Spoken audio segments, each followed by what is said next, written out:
Api di Bukit Menoreh. Cerita, Esa Mintarja. Audiobook, novel silat. Bab 308. Sebagaimana diharapkan oleh Agung Sedayu, maka Raden Rangga dan Gelagah Putih telah menunda keberangkatan mereka.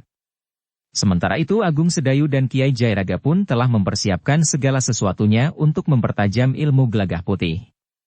Waktu mereka terlalu pendek untuk mulai dengan bekal yang baru, sehingga karena itu, maka yang dapat mereka lakukan adalah memantapkan yang memang sudah ada. Pada malam yang pertama, Raden Rangga tidak ikut menunggui Gelagah Putih di sanggarnya. Ternyata ia telah pergi bersama pembantu rumah Agung Sedayu ke sungai untuk membuka peliridan. Satu permainan yang jarang ditemui oleh Raden Rangga. Besok menjelang dini hari, peliridan ini kita tutup, berkata pembantu rumah Agung Sedayu itu. Kita akan mendapatkan ikan yang ada di dalam peliridan ini. Menyenangkan sekali, berkata Raden Rangga. Besok dini hari, ajak aku menutup peliridan ini. Tetapi ternyata Raden Rangga tidak mau kembali ke rumah Agung Sedayu. Ia lebih senang berjalan menelusuri sungai itu hilir mudik. Di beberapa tempat ia melihat juga peliridan yang serupa. Bahkan di dekat bendungan ia melihat seorang yang duduk dengan sabarnya sambil menjatuhkan kailnya ke permukaan. Malam itu, Agung Sedayu dan Kiai Jairaga telah berusaha untuk menilai kemampuan Gelagah Putih. Keduanya terkejut ketika Gelagah Putih menceritakan kepada mereka bahwa Raden Rangga telah menuntunnya untuk melontarkan ilmunya, meluncur lepas dari telapak tangannya yang mengembang. Hanya dalam waktu yang sangat singkat itu, bertanya Kiai Jairaga. Ya Kiai, jawab Gelagah Putih. Baiklah, berkata Agung Sedayu. Kami ingin melihat, apa yang dapat kau lakukan dengan cara yang telah kau pelajari dari Raden Rangga itu. Sejenak kemudian, maka Gelagah Putih pun telah mempersiapkan diri untuk melakukan sebagaimana pernah dilakukan bersama Raden Rangga, di bawah pengamatan yang bersungguh-sungguh dari Agung Sedayu dan Kiai Jairaga. Beberapa saat lamanya, Gelagah Putih memusatkan segenap nalar budinya, kemudian dengan satu hentakan diarahkannya tangannya pada sasaran. Sebatang tonggak kayu gelugu yang ditancapkan di tengah-tengah sanggar, yang tingginya hampir 2 kali tinggi badannya. Agung Sedayu dan Kiai Jairaga menjadi tegang. Ia melihat tonggak kayu gelugu yang utuh itu berguncang. Bahkan kemudian meskipun perlahan-lahan tonggak itu telah roboh. Agung Sedayu dan Kiai Jairaga menarik nafas dalam-dalam. Ia melihat pada permukaan tonggak yang langsung terkena hentakan kekuatan Gelagah Putih itu seakan-akan menjadi hangus. Luar biasa, desis Kiai Jairaga. Namun kau telah menangkap kemampuan itu dengan kasar, berkata Agung Sedayu. Aku memang sudah menduga, meskipun tidak seluruh dugaanku itu benar. Ya, Kiai Jairaga mengangguk. Agaknya kau memerlukan isi dari loncatan panjangmu, agar tidak terlalu menghentak-hentak. Gelagah Putih menarik nafas dalam-dalam sementara itu, maka Kiai Jairaga pun berkata. Marilah kita mengulanginya. Tetapi karena kau sudah meloncat jauh, kita akan mengisi kekosongan di sela-sela langkahmu, sehingga ilmu itu akan menjadi semakin mantap dan tajam. Kau akan mampu melakukan lebih baik dan lebih mendasar. Gelagah Putih mengangguk. Sementara itu, Kiai Jairaga pun telah membawa Gelagah Putih untuk duduk bersila menghadapi sasaran yang lain. Seonggok batu padas yang diletakkannya di atas sebuah batu hitam. Kiai Jairaga mulai memberikan tuntunan untuk mengambil langkah-langkah yang berurutan.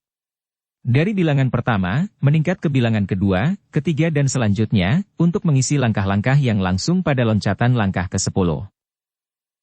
Kiai Jairaga mulai dengan tuntunan pernafasan.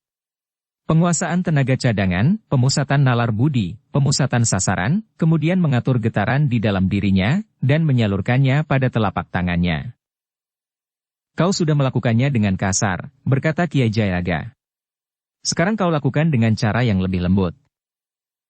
Gelagah Putih pun melakukan sebagaimana dikatakan oleh Kiai Jairaga. Rasanya memang bagaikan melangkah setapak demi setapak. Sehingga akhirnya, dengan mapan ia telah melontarkan kekuatannya. Akibatnya bukan buatan. Gelagah Putih sendiri terkejut. Jauh lebih baik dari yang dilakukan terdahulu. Demikianlah, maka Gelagah Putih harus mengulanginya beberapa kali. Jika seonggok batu padas pecah, maka diletakkan batu padas yang lain di atas batu hitam itu. Pada satu saat sebelum kau berangkat, kau harus sudah dapat melakukannya dengan mapan, cepat dan tidak usah memikirkan apakah yang harus kau lakukan, sebagaimana kau berjalan. Kau tidak usah memperhitungkan lagi, bahwa kaki kirimu kau angkat, selanjutnya kaki kanan, dan seterusnya. Juga sebagaimana seorang berenang di dalam air, sehingga demikian sajalah telah terjadi, berkata Kiai Jairaga. Gelagah Putih mengangguk-angguk. Ia pun telah bertekad untuk melakukannya sebaik-baiknya sebagaimana diminta oleh gurunya. Segalanya memang terasa berjalan lebih lunak dan tidak menghentak-hentak di dalam tubuhnya. Aliran darahnya pun rasa-rasanya tidak bergejolak dan menggelegak di dalam dada. Malam itu, Gelagah Putih telah memiliki sesuatu yang meyakinkan. Ia telah mendapat izin dari kedua orang gurunya untuk melakukannya jika ia menghadapi lawan yang luar biasa, di samping ikat pinggangnya, jika ia tidak sempat melepaskan ilmunya dengan cara yang baru didalaminya itu. Menjelang dini hari, maka latihan-latihan yang berat itu pun telah dihentikan. Gelagah Putih mendapat kesempatan untuk beristirahat. Namun ketika ia keluar dari sanggar dengan tubuh yang letih, ia melihat pembantu rumahnya berada di halaman, siap untuk pergi ke sungai. Kawanmu itu ada di sungai, berkata pembantu itu. Gelagah Putih segera mengetahui yang dimaksud adalah Raden Rangga. Karena itu, maka ia pun telah memberitahukan kepada Agung Sedayu bahwa ia akan pergi ke sungai. Raden Rangga ada di sungai, berkata Gelagah Putih kemudian. Agung Sedayu dan Kiai Jairaga pun tidak mencegahnya. Sehingga dengan demikian maka Gelagah Putih itu pun telah ikut pula pergi ke sungai. Sebenarnya lah ditemuinya Raden Rangga berada di pinggir sungai itu, duduk di atas batu hitam yang mencuat di permukaan. Ketika Raden Rangga melihat Gelagah Putih datang bersama pembantu di rumahnya, maka ia pun segera meloncat menyongsongnya sambil bertanya dengan sikap anak-anak. Kita akan menutupnya. Ya, jawab pembantu rumah Agung Sedayu yang masih sangat muda pula. Bagus, desis Raden Rangga. Aku akan menutupnya. Tetapi ada caranya agar ikan yang sudah ada di dalamnya tidak lepas, berkata Gelagah Putih. Raden Rangga mengerutkan keningnya. Sementara itu Gelagah Putih telah membawa sebuah wu untuk dipasang di bagian bawah peliridannya. Raden Rangga telah membantunya memasang wu. Kemudian mereka beramai-ramai menutup peliridan itu. Ketika airnya menjadi semakin dangkal, mengalir keluar lewat wu yang telah dipasang, maka ikan yang ada di dalam peliridan itu pun telah memasuki wu pula, sehingga tidak akan mungkin dapat keluar lagi. Ketika wu itu kemudian dibuka, maka agaknya mereka telah mendapat ikan cukup banyak. Ternyata mudah sekali untuk mendapatkan ikan, berkata Raden Rangga. Ia ikut bergembira melihat hasil yang didapat oleh pembantu rumah Agung Sedayu. Setiap malam kalian mendapat ikan sekian banyak, bertanya Raden Rangga pula. Tidak tentu, jawab Gelagah Putih. Kadang-kadang lebih banyak. Tetapi kadang-kadang sedikit saja. Namun pembicaraan itu terhenti. Beberapa orang telah lewat menyusuri sungai itu. Mereka terhenti melihat anak-anak muda memasukkan ikan ke dalam kepis. Heh, dari mana kau dapat ikan itu? Bertanya salah seorang anak muda yang membawa sebuah jala. Peliridan itu, jawab Gelagah Putih. Sial sekali, geramnya. Aku tidak mendapat apa-apa meskipun aku sudah menelusuri sungai itu hampir sampai ke ujung dari ujung. Dengan jala lagi.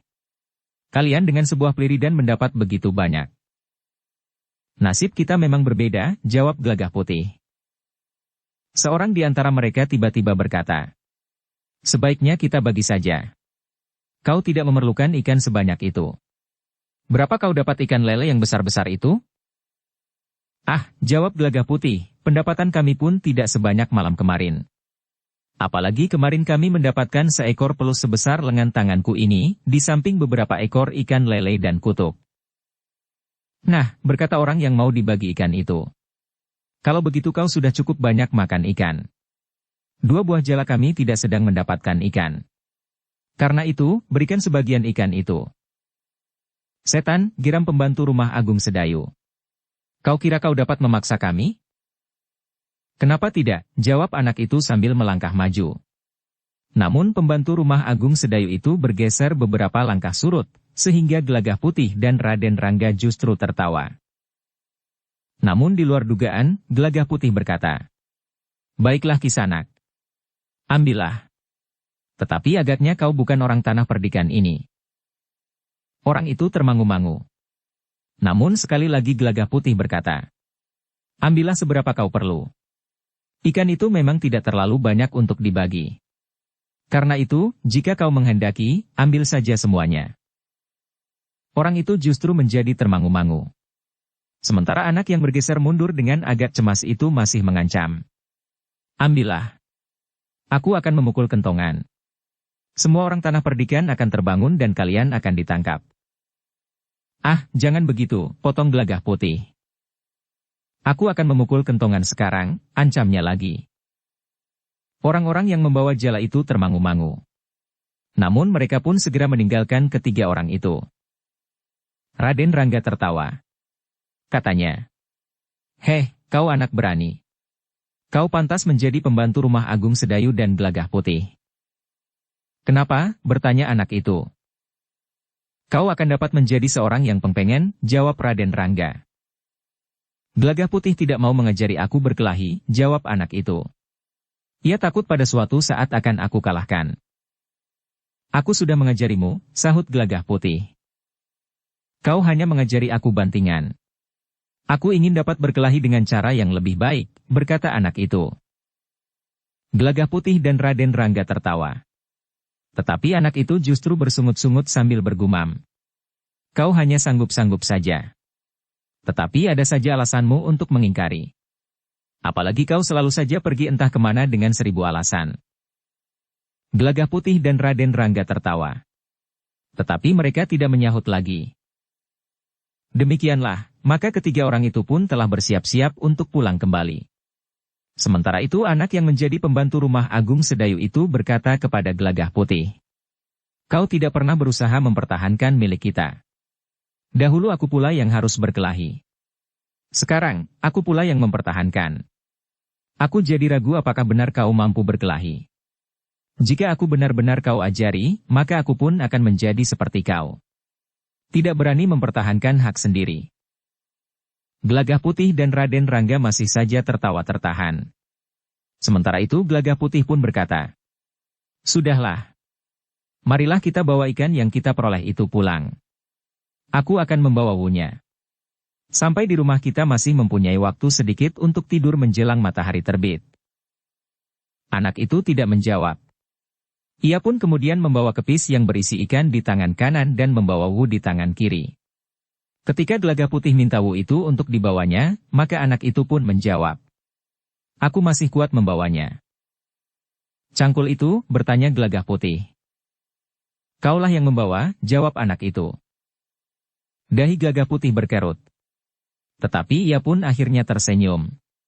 Anak itu telah mendahuluinya tanpa berpaling. Gelagah Putihlah yang kemudian membawa cangkul di pundaknya sambil berjalan pulang bersama Raden Rangga. Anak itu menyenangkan, berkata Raden Rangga. Tetapi masih terlalu kanak-kanak. Jika ia memiliki sesuatu kelebihan, maka ia akan menjadi semakin senang berkelahi, jawab Gelagah Putih. Siapa yang kau sebut itu? Bertanya Raden Rangga. Anak itu, jawab Gelagah Putih. Bukan aku, bertanya Raden Rangga. Gelagah Putih mengerutkan keningnya.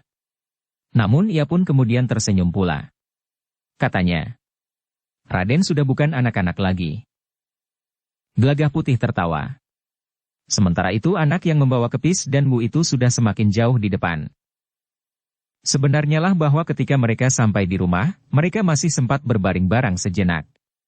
Namun, demikian mereka terlena, maka Sekar Mirahlah yang kemudian terbangun dan pergi ke dapur untuk merebus air, sementara Agung Sedayu mulai membersihkan halaman. Suara sapu lidi itu pun telah membangunkan Gelagah Putih dan Raden Rangga. Keduanya pun kemudian bangkit dan keluar pula dari biliknya. Gelagah Putih langsung pergi ke pakiwan untuk menimba air mengisi jambangan. Sementara Raden Rangga bertanya, lalu apa yang harus aku kerjakan? Raden akan berbuat sesuatu, bertanya Gelagah Putih. Tentu, jawab Raden Rangga. Kuda-kuda itu, jawab Gelagah Putih. Raden Rangga mengerutkan keningnya. Lalu ia pun bertanya, apakah aku harus menyabit rumput? Tidak Raden, jawab Gelagah Putih. Bukankah sudah ada orang yang menyabit rumput? Tetangga sebelah telah diupah oleh Kakang Agung Sedayu untuk setiap hari menyediakan rumput bagi kuda-kuda kami. Raden Rangga mengangguk-angguk. Katanya. Tetapi masih terlalu pagi untuk memandikan kuda. Barangkali maksudmu membersihkan kandangnya? Gelagah Putih mengerutkan keningnya. Namun ia pun kemudian tersenyum. Itu tugasku di setiap hari. Mumpung Raden ada di sini, barangkali sekali-sekali tugasku menjadi ringan. Jika kau tidak ada di rumah, bertanya Raden Rangga. Kakang Agung Sedayu yang melakukannya, jawab Gelagah Putih. Raden Rangga mengangguk-angguk. Namun ketika ia siap untuk beranjak dari tempatnya, Gelagah Putih berkata, Raden sajalah yang mengisi jambangan. Akulah yang membersihkan kandang. Raden Rangga menarik nafas dalam-dalam. Katanya, terima kasih. Aku agaknya memang akan mendapatkan kesulitan untuk membersihkan kandang kudamu. Apalagi jika termasuk kandang lembumu. Gelagah Putih tertawa. Setelah menyerahkan timbanya kepada Raden Rangga, maka Gelagah Putih pun telah pergi ke kandang untuk membersihkannya. Demikianlah, Raden Rangga telah berusaha untuk menyesuaikan diri dengan tugas-tugas Gelagah Putih. Menjelang matahari naik, Gelagah Putih telah mengajak Raden Rangga untuk pergi ke padukuhan sebelah, ke tempat Agung Sedayu bersama anak-anak muda menyiapkan perluasan parit bagi lahan yang baru, yang di hari sebelumnya ditunggui oleh Agung Sedayu sendiri. Sementara Agung Sedayu telah pergi menemui Ki Gede untuk memberikan laporan tentang tugas Raden Rangga dan Gelagah Putih setelah peristiwa di Mataram itu terjadi. Ki Gede yang menerima laporan itu mengangguk-angguk. Dengan nada berat ia berkata, satu tugas yang sangat berat bagi Raden Rangga dan Gelagah Putih. Ya Ki Gede, jawab Agung Sedayu. Namun agaknya Panembahan Senapati benar-benar ingin menghukum putranya yang sering ikut mencampuri persoalan Panembahan Senapati. Meskipun maksud anak itu baik, namun akibatnya kadang-kadang telah menyulitkan. Ki Gede mengangguk-angguk pula sambil bertanya. Kapan mereka akan berangkat? Dalam 2-3 hari lagi, jawab Agung Sedayu. Ki Gede merenung sejenak. Kemudian katanya. Dengan demikian, bukankah berarti bahwa prajurit Mataram yang berada di Tanah Perdikan ini sudah tidak berarti lagi? Ya. Aku akan berpesan kepada Raden Rangga dan Gelagah Putih, jika mereka singgah kembali ke Mataram untuk menerima pesan-pesan terakhir sebelum mereka berangkat ke sebuah padepokan yang belum mereka kenal. Ki Gede mengangguk-angguk. Ternyata beberapa hal yang diatur dalam hubungan rahasia dengan Mataram itu justru berakhir dengan tugas yang berat bagi Raden Rangga dan Gelagah Putih. Namun demikian Ki Gede pun berkata. Tetapi agaknya kematian 3 orang itu bukannya berarti bahwa tidak ada orang lagi di sekitar Mataram. 3 orang itu agaknya orang-orang terpenting memang. Namun di belakang ketiga orang itu masih terdapat banyak orang lagi. Ya Ki Gede, jawab Agung Sedayu. Agaknya mereka masih ada di sekitar Mataram. Tetapi tanpa prajurit Mataram itu pun kita akan dapat menjaga diri, seandainya orang-orang itu benar-benar memalingkan wajah mereka ke Tanah Perdikan ini. Ki Gede mengangguk-angguk. Katanya, aku sependapat. Karena itu, kita harus meningkatkan kewaspadaan jika nanti pasukan Mataram itu benar-benar akan ditarik. Agung Sedayu pun kemudian mohon diri setelah Ki Gede memberikan beberapa pesan tentang kemungkinan-kemungkinan yang dapat terjadi di Tanah Perdikan Menoreh. Dalam pada itu, hari-hari yang pendek itu pun telah dipergunakan oleh Gelagah Putih sebaik-baiknya. Di malam berikutnya ia tidak lagi berada di sanggar. Tetapi ia telah mengadakan latihan-latihan di tempat terbuka meskipun tersembunyi, di tempat yang jarang dikunjungi orang. Raden Rangga malam itu ikut pula menyaksikan apa yang telah dilakukan oleh Gelagah Putih dalam usaha meningkatkan ilmunya. Seperti malam sebelumnya, Gelagah Putih masih harus mengulang kemampuannya melepaskan ilmu dengan melontarkannya lewat telapak tangannya yang terbuka. Getaran-getaran yang memuat kekuatan di dalam dirinya berloncatan menyambar sasaran. Namun ketika Raden Rangga melihat Gelagah Putih melepaskan kemampuannya dan mengenai sasaran, tiba-tiba saja Raden Rangga telah bertepuk tangan. Luar biasa, katanya. Kau mampu menyempurnakan ilmu itu sehingga benar-benar menjadi ilmu yang mapan. Tentu karena tuntunan kakakmu dan gurumu. Sambutan yang tiba-tiba itu membuat Gelagah Putih, Agung Sedayu dan Kiai Jayaraga berdebar-debar, sehingga Agung Sedayu pun kemudian berdesis. Raden dapat memanggil seorang petani yang sedang menunggui air di sawah. Maaf, berkata Raden Rangga. Aku senang sekali melihat perkembangan ilmunya. Tetapi jika aku tidak memacunya dengan wujud yang barangkali terlalu kasar, maka padanya tentu masih belum diberikan tuntunan tentang ilmu itu. Agung Sedayu tidak menjawab. Tetapi agaknya memang demikian, sehingga yang dilakukan oleh Raden Rangga itu sekedar mempercepat perkembangan dan peningkatan ilmu Gelagah Putih. Dalam pada itu, setelah Gelagah Putih mampu menguasai laku untuk melepaskan ilmunya sebagaimana ia menguasai anggota tubuhnya dengan kehendak, maka Agung Sedayu pun mulai menuntun Gelagah Putih untuk mengatur lontaran ilmunya. Karena itu, maka Agung Sedayu seakan-akan telah membawa kembali Gelagah Putih menelusuri ilmu yang diwarisinya berdasarkan jalur perguruan Kisah Dewa. Gelagah Putih yang sudah mapan dengan melepaskan puncak ilmu itu dengan mengerahkannya pada sisi telapak tangannya, maka kini Gelagah Putih memiliki kemampuan yang dapat menjadi kepanjangan lontaran ilmunya itu. Ia tidak perlu menyentuh lawannya dengan tangannya jika lawannya itu berada di luar jarak jangkau tangannya. Namun jika lawannya itu dengan sengaja bertempur pada jarak yang terlalu pendek untuk menghindarkan diri dari serangan lawan, maka ia mampu mempergunakan sisi telapak tangannya sebagaimana yang pernah dilakukannya. Meskipun Agung Sedayu tidak mempergunakan cara itu untuk melakukan serangan berjarak, namun karena ilmunya yang mapan, maka ia mampu memberikan petunjuk-petunjuk bagi adik sepupunya, sehingga dalam waktu yang pendek itu, Gelagah Putih telah mampu menguasainya dengan sebaik-baiknya. Raden Rangga menjadi ikut bergembira sekali melihat perkembangan Gelagah Putih yang akan menjadi kawannya menempuh perjalanan yang rumit dan berat. Namun laku Gelagah Putih masih belum selesai. Pada malam terakhir ia berada di tanah perdikan sebelum berangkat, ia masih harus berusaha mengeterapkan kemampuan ilmunya yang dipelajarinya dari Kiai Jayaraga. Dengan demikian maka Gelagah Putih akan dapat melontarkan kekuatan yang sebagaimana diwarisinya dari Kiai Jayaraga, yang dapat disadapnya dari kekuatan api, air, udara dan bumi. Meskipun mula-mula Gelagah Putih mengalami kesulitan, namun akhirnya ia mampu memilahkan warna dari kekuatan itu, dan bahkan kemudian kekuatan-kekuatan yang berbaur dalam satu lontaran. Sehingga dengan demikian ia telah memiliki bekal yang mirip dengan kekuatan yang dimiliki oleh Agung Sedayu, meskipun masih harus selalu dikembangkannya. Namun kekuatan Agung Sedayu terlontar lewat sorot matanya dan sudah dalam tataran yang sangat tinggi. Dengan demikian, setelah 3 hari lewat, Gelagah Putih telah mendapatkan bekal yang cukup mapan bagi tugasnya yang berat. Meskipun untuk menyempurnakan ilmunya Gelagah Putih harus bekerja keras, namun yang dicapainya adalah kemungkinan yang tertinggi dalam usahanya pada waktu yang sangat pendek itu.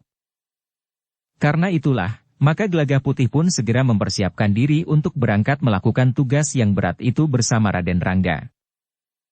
Di hari terakhir, Gelagah Putih telah mohon diri kepada Ki Gede disertai Raden Rangga, Agung Sedayu dan Kiai Jayaraga. Dengan berat hati Ki Gede telah melepaskannya dengan beberapa pesan. Sementara itu pesan khususnya adalah agar Mataram menarik prajurit-prajuritnya yang berada di tanah perdikan menoreh. Dari rumah Ki Gede, Gelagah Putih masih harus membenahi bekal yang akan dibawanya. Hanya beberapa helai pakaian dalam sebuah bungkusan kecil. Namun bekalnya yang menjadi peneguh hatinya adalah ilmunya dan ikat pinggang yang dipergunakannya. Sebenarnya lah bahwa Sekar Mirah pun merasa berat melepaskan Gelagah Putih yang masih terlalu muda itu pergi hanya berdua dengan seorang anak yang masih lebih muda daripadanya. Meskipun keduanya memiliki ilmu yang dapat dibanggakan, namun kemudaan mereka tentu akan sangat menentukan pada saat-saat mereka harus mengambil satu keputusan.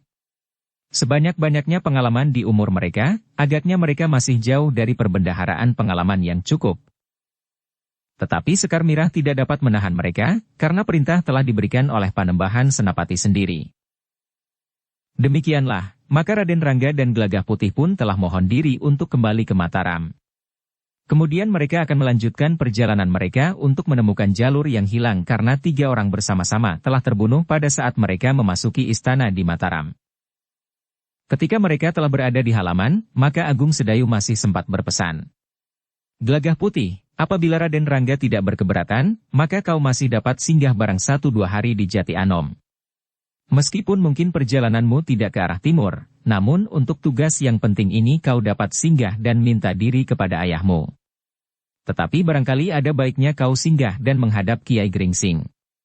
Mungkin Kiai Gringsing dapat memberikan sedikit petunjuk tentang padepokan yang sedang kau telusuri itu. Kiai Gringsing, tiba-tiba saja Raden Ranggalah yang menyahut. Bagus. Kita akan singgah di Jati Anom. Justru kita sekarang akan pergi ke Jati Anom. Mumpung kita membawa kuda, sehingga perjalanan ini akan cepat kita selesaikan. Baru kemudian kita kembali ke Mataram dan melakukan perjalanan tanpa kuda. Mungkin kita harus pergi ke timur, tetapi mungkin justru ke barat atau ke utara. Agaknya dari Kiai Gringsing kita dapat mengharap sesuatu. Gelagah Putih pun mengangguk-angguk. Kesempatan untuk minta diri kepada ayahnya memang diharapkannya. Bukan saja karena sudah lama ia tidak bertemu, tetapi ada juga kebanggaan bahwa ia mendapat tugas dari Panembahan Senapati, meskipun merupakan cambuk atas kesalahan yang telah dibuat oleh Raden Rangga dan menyangkut dirinya pula. Sementara itu, Agung Sedayu pun menjawab. Baiklah Raden.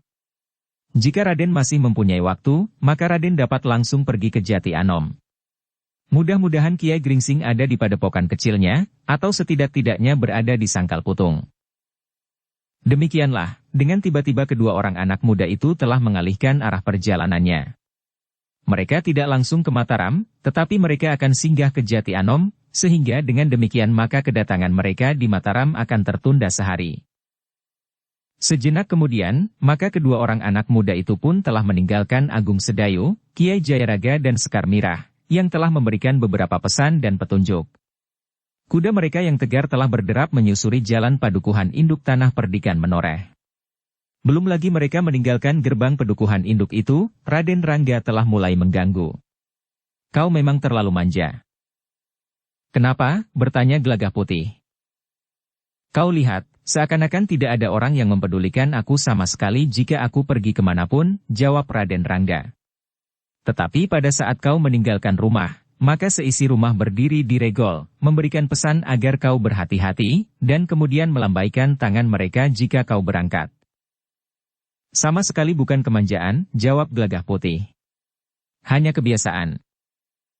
Kakak sepupumu, Mbokayumu dan gurumu nampak cemas. Seakan-akan mereka tidak sampai hati melepaskanmu pergi bersama aku. Bukankah biasanya kau selalu pergi bersama kakak sepupumu, atau gurumu, atau barangkali juga ayahmu, berkata Raden Rangga. Ah, Raden salah menilai. Itu sama sekali bukan kemanjaan, jawab Gelagah Putih. Tetapi karena mereka tahu bahwa aku kurang memiliki bekal yang cukup untuk tugas ini. Agaknya mereka memang merasa cemas. Raden Rangga tertawa. Katanya, kau mulai merajuk. Gelagah Putih menjadi tegang. Namun kemudian ia pun tersenyum. Tetapi ia tidak menjawab lagi. Keduanya pun kemudian mempercepat derap kuda mereka, ketika mereka memasuki jalan bulak. Beberapa orang sempat bertanya ketika mereka bertemu di jalan-jalan pedukuhan yang dilalui oleh kedua anak muda itu. Sambil tersenyum Gelagah Putih selalu menjawab. Kami sedang melihat-lihat. Namun keduanya ternyata telah menuju ke penyeberangan Kali Praga. Tetapi seperti yang mereka rencanakan, maka mereka akan langsung berpacu ke Jati Anom. Karena itu, maka mereka telah memilih jalan yang tidak melewati lingkungan kota yang ramai. Tetapi mereka telah memilih jalan yang sepi, namun yang langsung menuju ke Jati Anom. Ternyata perjalanan itu memberikan kegembiraan kepada kedua orang anak muda itu. Mereka seakan-akan telah menempuh satu tamasya yang segar. Terlebih-lebih bagi Raden Rangga. Namun ternyata Raden Rangga menarik kekang kudanya ketika ia melihat beberapa anak muda sedang bermain binten, dikerumuni oleh anak-anak muda yang lain. Kita berhenti sebentar, berkata Raden Rangga. Untuk apa? Bertanya Gelagah Putih. Kita melihat binten. Agaknya memang sedang ada semacam pertandingan, jawab Raden Rangga.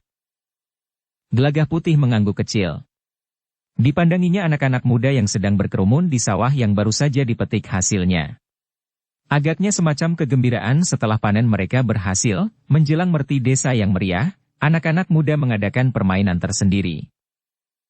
Aku akan melihat, berkata Raden Rangga. Bukankah permainan yang demikian sudah sering kita lihat, berkata Gelagah Putih. Jarang sekali aku melihatnya, jawab Raden Rangga. Tiba-tiba saja Raden Rangga telah meloncat turun dari kudanya. Dengan demikian maka Gelagah Putih pun terpaksa melakukannya juga. Namun dengan demikian, justru keduanya lah yang telah menarik perhatian anak-anak muda yang sedang berkerumun dalam permainan binten itu, sehingga permainan itu telah terhenti untuk beberapa saat. Apalagi ketika anak-anak muda itu melihat 2 ekor kuda yang tegar-tegar itu. Kenapa berhenti? Berkata Raden Rangga. Apa yang berhenti? Seorang anak muda yang nampaknya paling berpengaruh di antara mereka telah menyongsong Raden Rangga dan Gelagah Putih. Bukankah kalian sedang bermain binten? Bertanya Raden Rangga. Iya, jawab anak muda itu. Nah, kami berhenti karena kami ingin melihat binten, berkata Raden Rangga kemudian. Anak muda itu mengangguk-angguk. Lalu katanya, siapa kalian? Kami anak-anak dari seberang Kali Praga, jawab Raden Rangga. Tanah Perdikan Menoreh, bertanya anak muda itu. Ya. Nampaknya kalian mengenal daerah itu, jawab Raden Rangga. Kami pernah mendengar nama Tanah Perdikan Menoreh. Menurut pendengaran kami, anak-anak muda Tanah Perdikan Menoreh memiliki banyak kelebihan.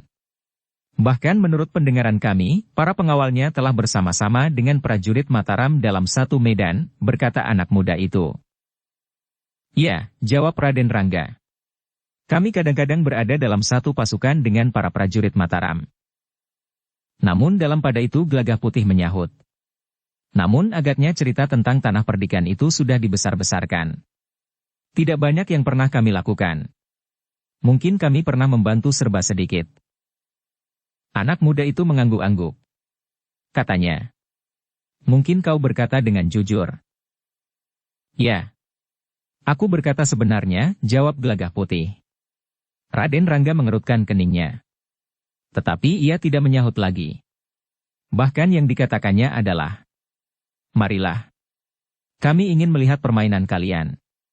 Agaknya sangat menarik. Anak muda itu mengangguk-angguk.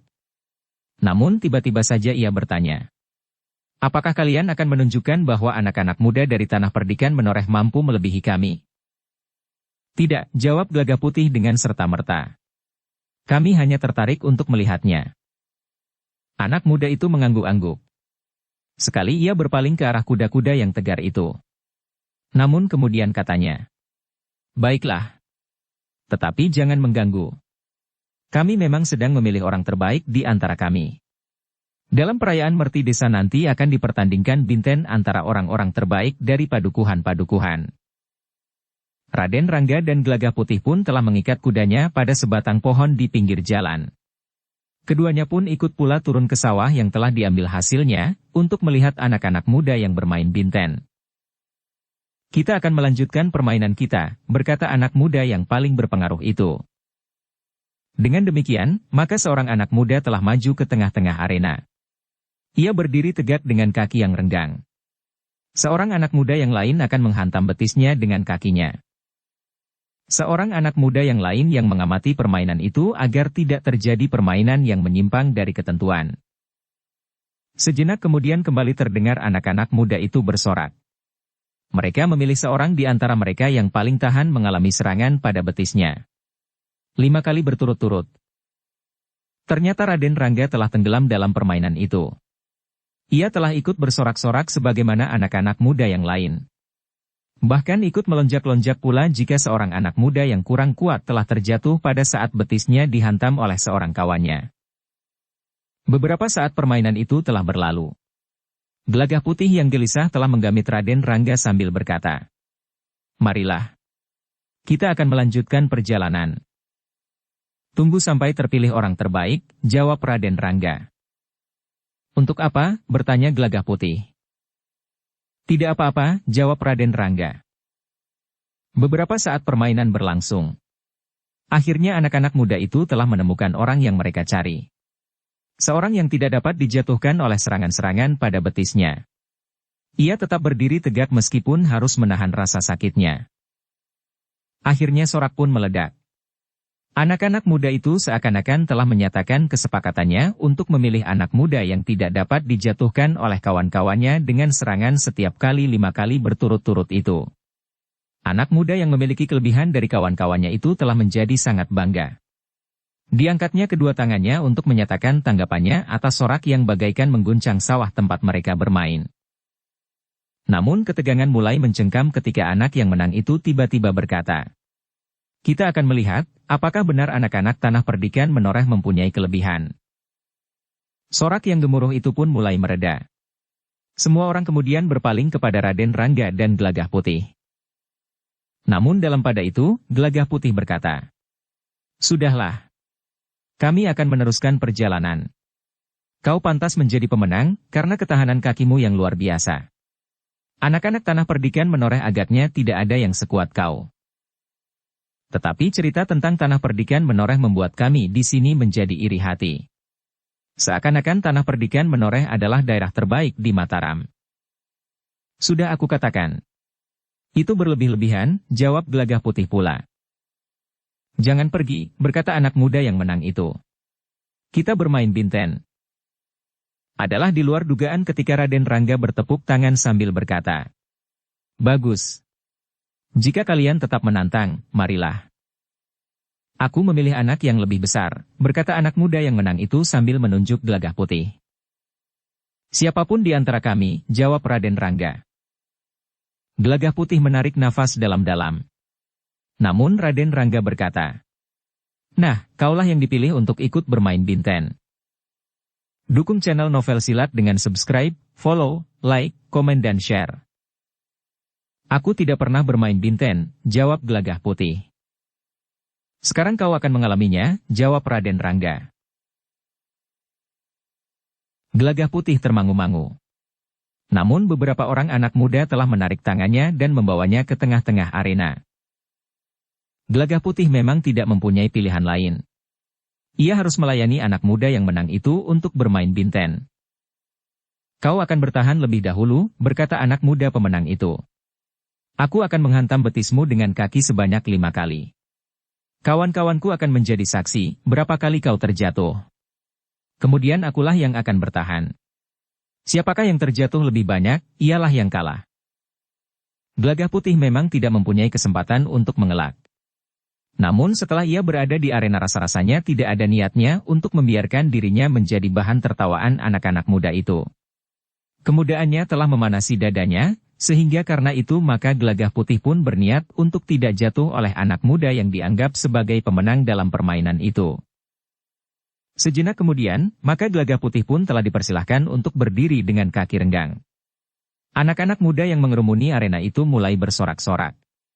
Sementara itu, anak muda yang menang atas kawan-kawannya itu mulai mengambil ancang-ancang. 1. Seorang anak muda yang lain mulai menghitung, 2, 3. Pada hitungan ketiga, anak muda yang menang itu telah meloncat sambil mengayunkan kakinya menyerang betis Gelagah Putih yang berdiri tegak.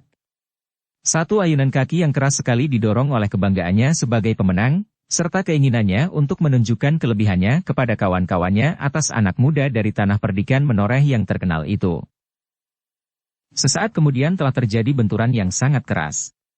Namun benturan kekuatan yang wajar, sehingga betapapun kuatnya, hantaman kaki anak muda yang memenangkan permainan di antara kawan-kawannya itu sama sekali tidak mampu menggoyahkan pertahanan Gelagah Putih, meskipun Gelagah Putih masih juga sekedar mempergunakan tenaga wajarnya. Bahkan kaki anak muda yang telah membentur betis Gelagah Putih itu bagaikan telah membentur sebatang tonggak kayu.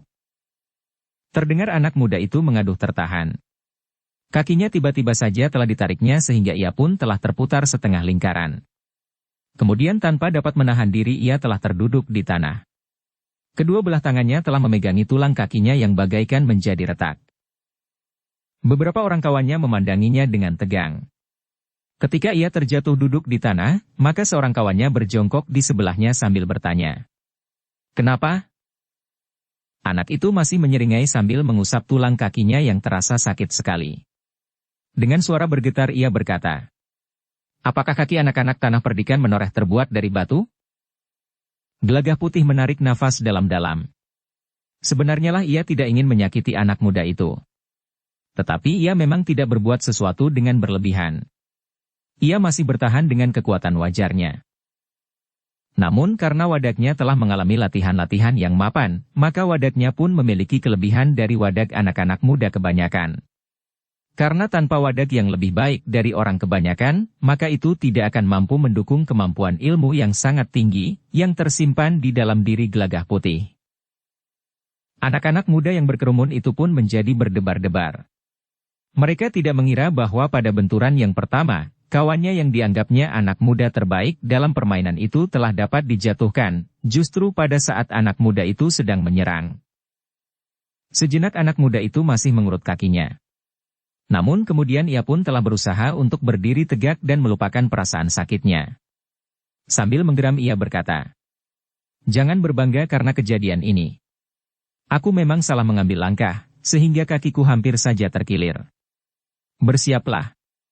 Aku akan mengulangi seranganku. Seperti yang aku katakan, aku akan melakukannya 5 kali. Masih ada 4 kesempatan untuk menjatuhkanmu." Gelagah Putih tidak menjawab. Tetapi ia pun telah bersiap pula. Berdiri tegak dengan kaki renggang. Sejenak kemudian anak muda yang kakinya baru saja kesakitan itu pun telah bersiap pula. Meskipun hatinya telah menjadi ragu-ragu, namun ia tidak mau harga dirinya direndahkan oleh anak muda tanah perdikan menoreh itu. Karena itu, maka ia pun telah bertekad untuk menjatuhkan anak muda itu. Beberapa saat anak muda yang menang itu telah mengambil ancang-ancang. Kemudian, seorang anak muda yang lain telah mulai menghitung. 1, 2, 3. Anak muda itu telah meloncat sambil mengayunkan kakinya sekuat tenaganya. Sebuah benturan yang keras telah terjadi. Namun ternyata telah terulang kembali kegagalan yang dialami anak muda itu. Sekali lagi kakinya bagaikan membentur tonggak kayu. Sekali lagi ia terputar dan bahkan terguling jatuh. Anak-anak muda yang lain pun bagaikan membeku di tempatnya. Tetapi 2 orang yang menyadari keadaan segera berlari dan berjongkok di samping anak muda yang terbaring kesakitan sambil mengurut kakinya yang bagaikan retak itu. "Bagaimana?" bertanya seorang di antaranya. Anak muda itu mengaduh tertahan. Namun ia memang tidak dapat lagi menyembunyikan tulang kakinya itu, maka dilihatnya kulitnya menjadi merah biru. Gelagah Putih dan Raden Rangga pun berdiri termangu-mangu pula. Diperhatikannya anak-anak muda yang masih membeku. Namun yang sejenak kemudian, mereka pun telah bergeser mengerumuni kawannya yang kesakitan. "Raden telah membuat persoalan di sini," desis Gelagah Putih. "Kenapa? Bukankah aku tidak melakukan apa-apa?" bertanya Raden Rangga. "Anak-anak itu dapat menjadi marah," berkata Gelagah Putih pula. "Mereka akan dapat melakukan sesuatu di luar keinginan kita." Raden Rangga mengangguk-angguk. Katanya, "Mungkin. Tetapi asal kita tidak menanggapinya, aku kira tidak akan terjadi sesuatu." Gelagah Putih menarik nafas dalam-dalam. Namun ia tidak menjawab. Beberapa saat lamanya Raden Rangga dan Gelagah Putih menunggu. Anak-anak muda itu masih mengerumuni kawannya yang sakit. Beberapa patah kata terdengar di antara mereka. Namun tiba-tiba yang dicemaskan oleh Gelagah Putih terjadi.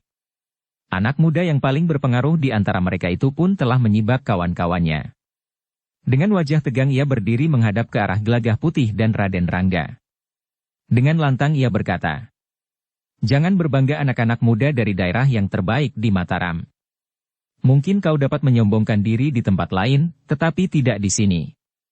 Kau akan menyesal dan kau akan menyadari bahwa tanah perdikan menoreh bukan pusat kemenangan dan tidak tergoyahkan." Gelagah Putih berdesis. "Nah, Raden lihat." "Salahmu," sahut Raden Rangga. "Kenapa kau tidak mau menjatuhkan dirimu ketika kau dibinta oleh anak itu?" "Memang ada keinginan untuk melakukannya," jawab Gelagah Putih. "Tetapi aku tidak dapat." "Nah, apa yang harus kita lakukan?" Sementara itu anak muda yang paling berpengaruh itu telah melangkah maju diikuti oleh kawan-kawannya. "Kalian harus mengakui kelebihan kami. Kalian tidak boleh pergi dengan kesan kemenangan dengan permainan kalian yang kasar itu." Gelagah Putih termangu-mangu. Ia sama sekali tidak berniat untuk melawan.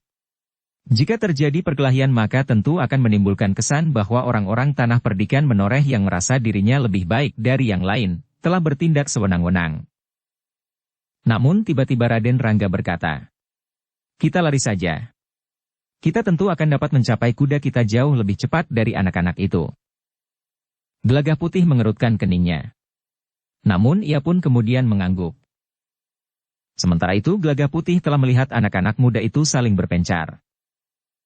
"Apakah kita akan lari sekarang?" bertanya Gelagah Putih. "Sebentar lagi. Kita harus menunjukkan bahwa kita memang berbeda dengan mereka," berkata Raden Rangga sambil tersenyum.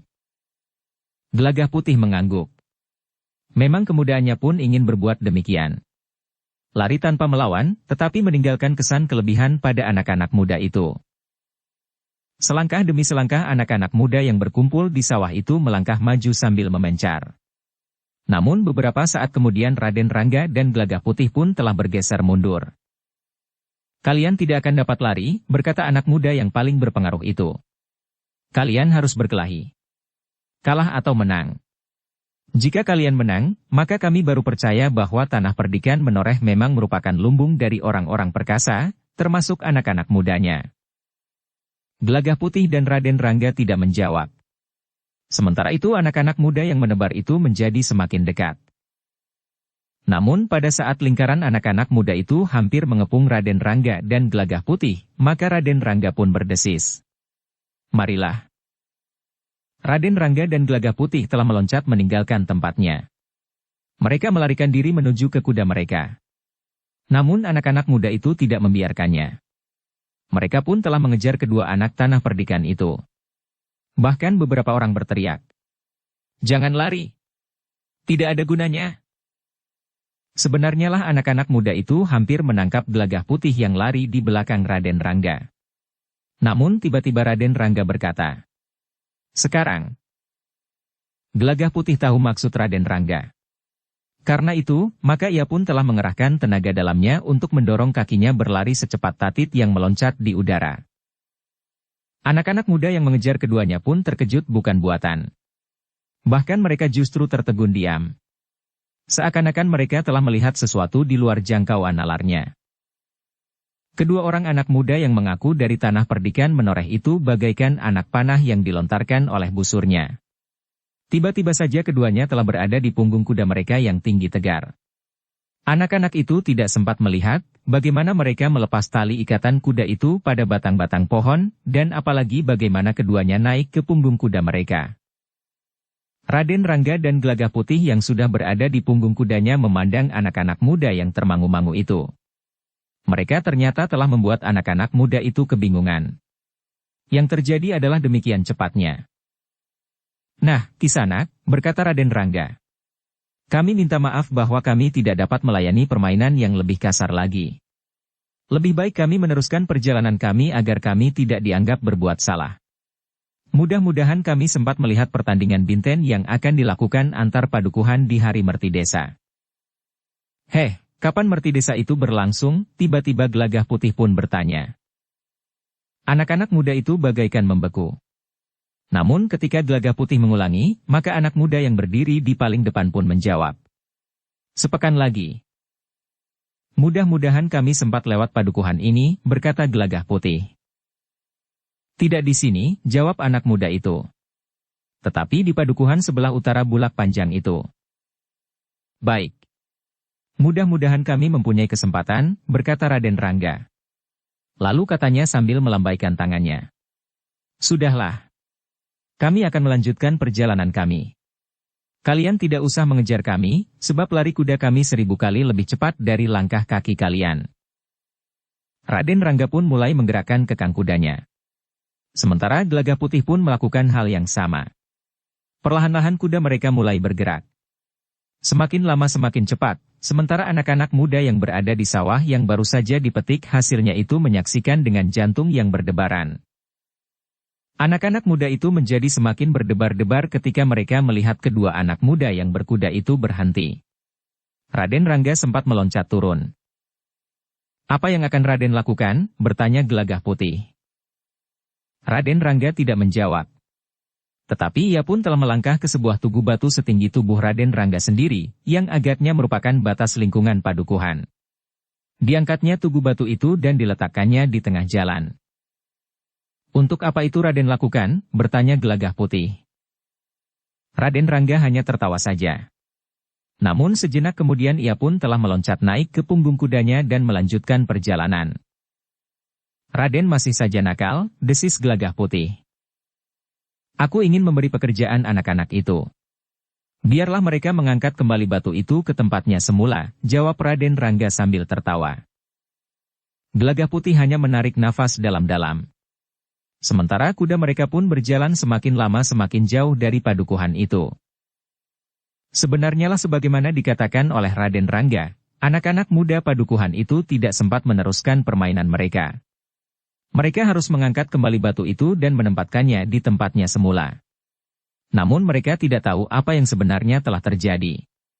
Bagaimana mungkin anak muda dari tanah perdikan itu dapat mengangkat batu itu dan memindahkannya ke tengah jalan? Namun setelah kerja mereka selesai, mereka pun sempat merenunginya. Anak-anak yang paling berpengaruh di antara mereka itu pun berkata, "Kita memang terlalu sombong." "Kenapa?" bertanya kawannya. Ternyata berita tentang tanah perdikan menoreh bukan sekedar cerita ngayawara. Kita sudah menyaksikan sendiri, dua orang di antara mereka.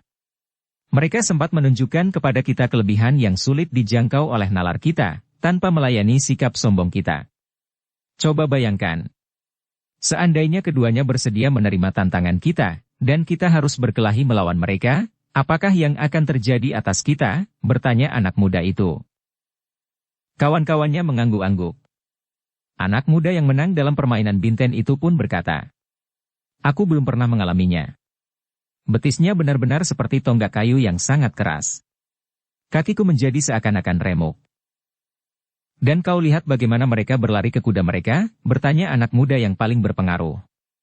"Kemudian bagaimana mungkin seorang di antara mereka, justru yang kecil, mengangkat batu tugu itu ke tengah jalan?"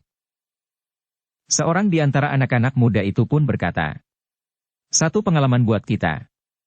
Jika ada saat lain kita bertemu dengan anak-anak muda tanah perdikan menoreh, kita harus mengekang diri untuk tidak berlaku sombong." Anak-anak muda itu masih mengangguk-angguk. Ternyata mereka telah mendapatkan satu cerita yang menarik untuk mereka sampaikan kepada kawan-kawan mereka yang tidak sempat menyaksikan tingkah laku anak-anak muda tanah perdikan menoreh itu. Memang timbul beberapa tanggapan. Ada yang tidak percaya, tetapi ada yang langsung mempercayainya. Anak-anak muda yang menyaksikan langsung itu dapat membuktikan bahwa tugu batu itu telah berpindah, dan anak-anak muda itulah yang beramai-ramai mengembalikan ke tempatnya semula. "Anak-anak sering bercerita berlebihan," berkata seorang laki-laki yang terhitung masih muda juga. "Mereka senang berhayal tentang orang-orang sakti dan ilmu yang di luar jangkauan nalar mereka." "Tetapi banyak yang telah menyaksikannya," jawab kawannya. Laki-laki muda itu tersenyum. Katanya, "Tetapi biarlah mereka besar bersama angan-angan mereka. Mudah-mudahan akan berakibat baik bagi mereka, karena hal itu akan memacu untuk menempa dirinya." Kawannya tidak menjawab. Tetapi sebenarnya lah kawannya itu percaya tentang cerita yang telah didengarnya dari anak-anak muda padukuhan itu.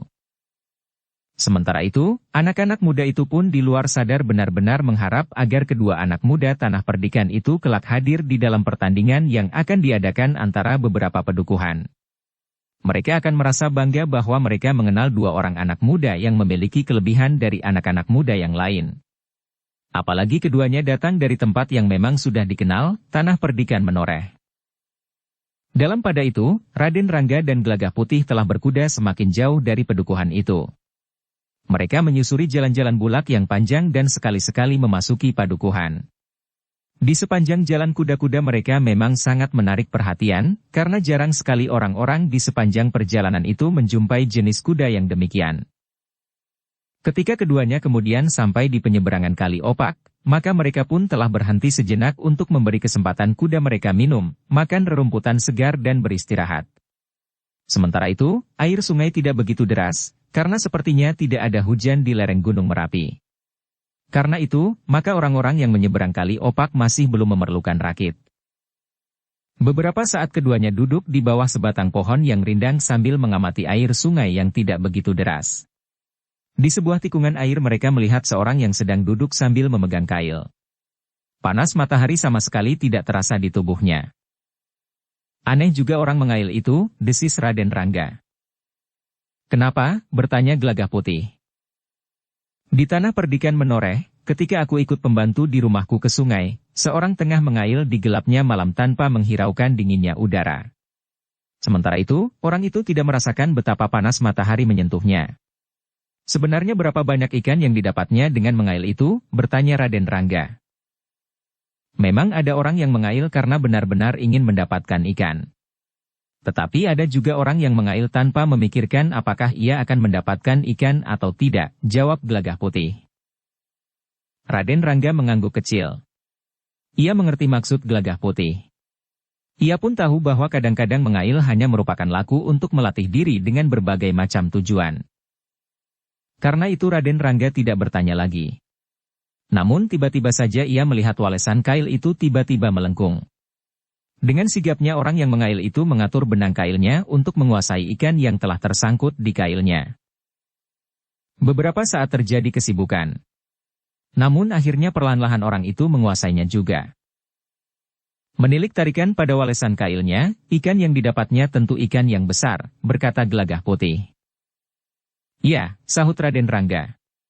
Beruntunglah orang itu jika ia termasuk orang yang mengail karena memang mencari ikan. Namun kedua anak muda itu terkejut ketika mereka tiba-tiba saja melihat seorang yang berdiri di dekat kuda mereka tertambat sambil bertolak pinggang. Sementara itu 3 orang lainnya berdiri beberapa langkah daripadanya. Menilik sikap dan pakaiannya, Gelagah Putih mempunyai penilaian tersendiri. Dengan lirih ia berkata, seperti orang-orang yang kita temui di hutan itu. Sikapnya, pakaiannya dan kesan yang timbul pada mereka. Yang akan membakar hutan itu, bertanya Raden Rangga. Ya. Apakah Raden tidak mempunyai kesan demikian? Gelagah Putih pun bertanya pula. Raden Rangga mengangguk-angguk. Namun kemudian ia pun bertanya.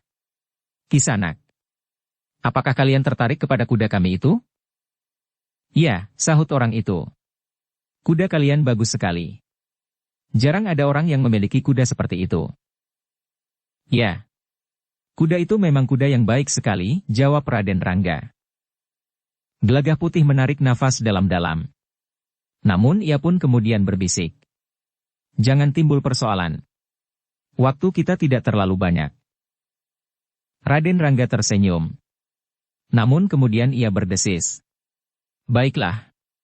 Aku akan mengatakan kepadanya sehingga tidak akan ada persoalan lagi. Dalam pada itu orang yang berdiri di dekat kedua ekor kuda tertambat itu berkata, kuda ini tentu mahal sekali harganya. Kami tidak membelinya, jawab Raden Rangga. Kami menerimanya sebagai hadiah dari Panembahan Senapati. Raden, desis Gelagah Putih. Mereka akan diam jika mereka mendengar nama itu, sahut Raden Rangga. Tetapi dugaan Raden Rangga itu salah. Ternyata orang itu menjadi tegang. Dipandanginya Raden Rangga dan Gelagah Putih dengan pandangan yang menusuk tajam. Kenapa kalian mendapat hadiah dari Panembahan Senapati? Tiba-tiba saja orang itu bertanya. Raden Rangga termangu-mangu sejenak. Ia memang menjadi bingung untuk menjawab pertanyaan itu. Namun kemudian ia pun menjawab asal saja menjawab. Kami adalah gamel yang memelihara semua kuda Panembahan Senapati. Agaknya kerja kami dianggap baik, sehingga kami pun mendapat kuda yang terdapat di istana Panembahan Senapati itu. Orang itu mengerutkan keningnya. Namun katanya kemudian. Baiklah. Apapun alasannya. Jika kau termasuk orang-orang Panembahan Senapati, maka adalah kebetulan sekali.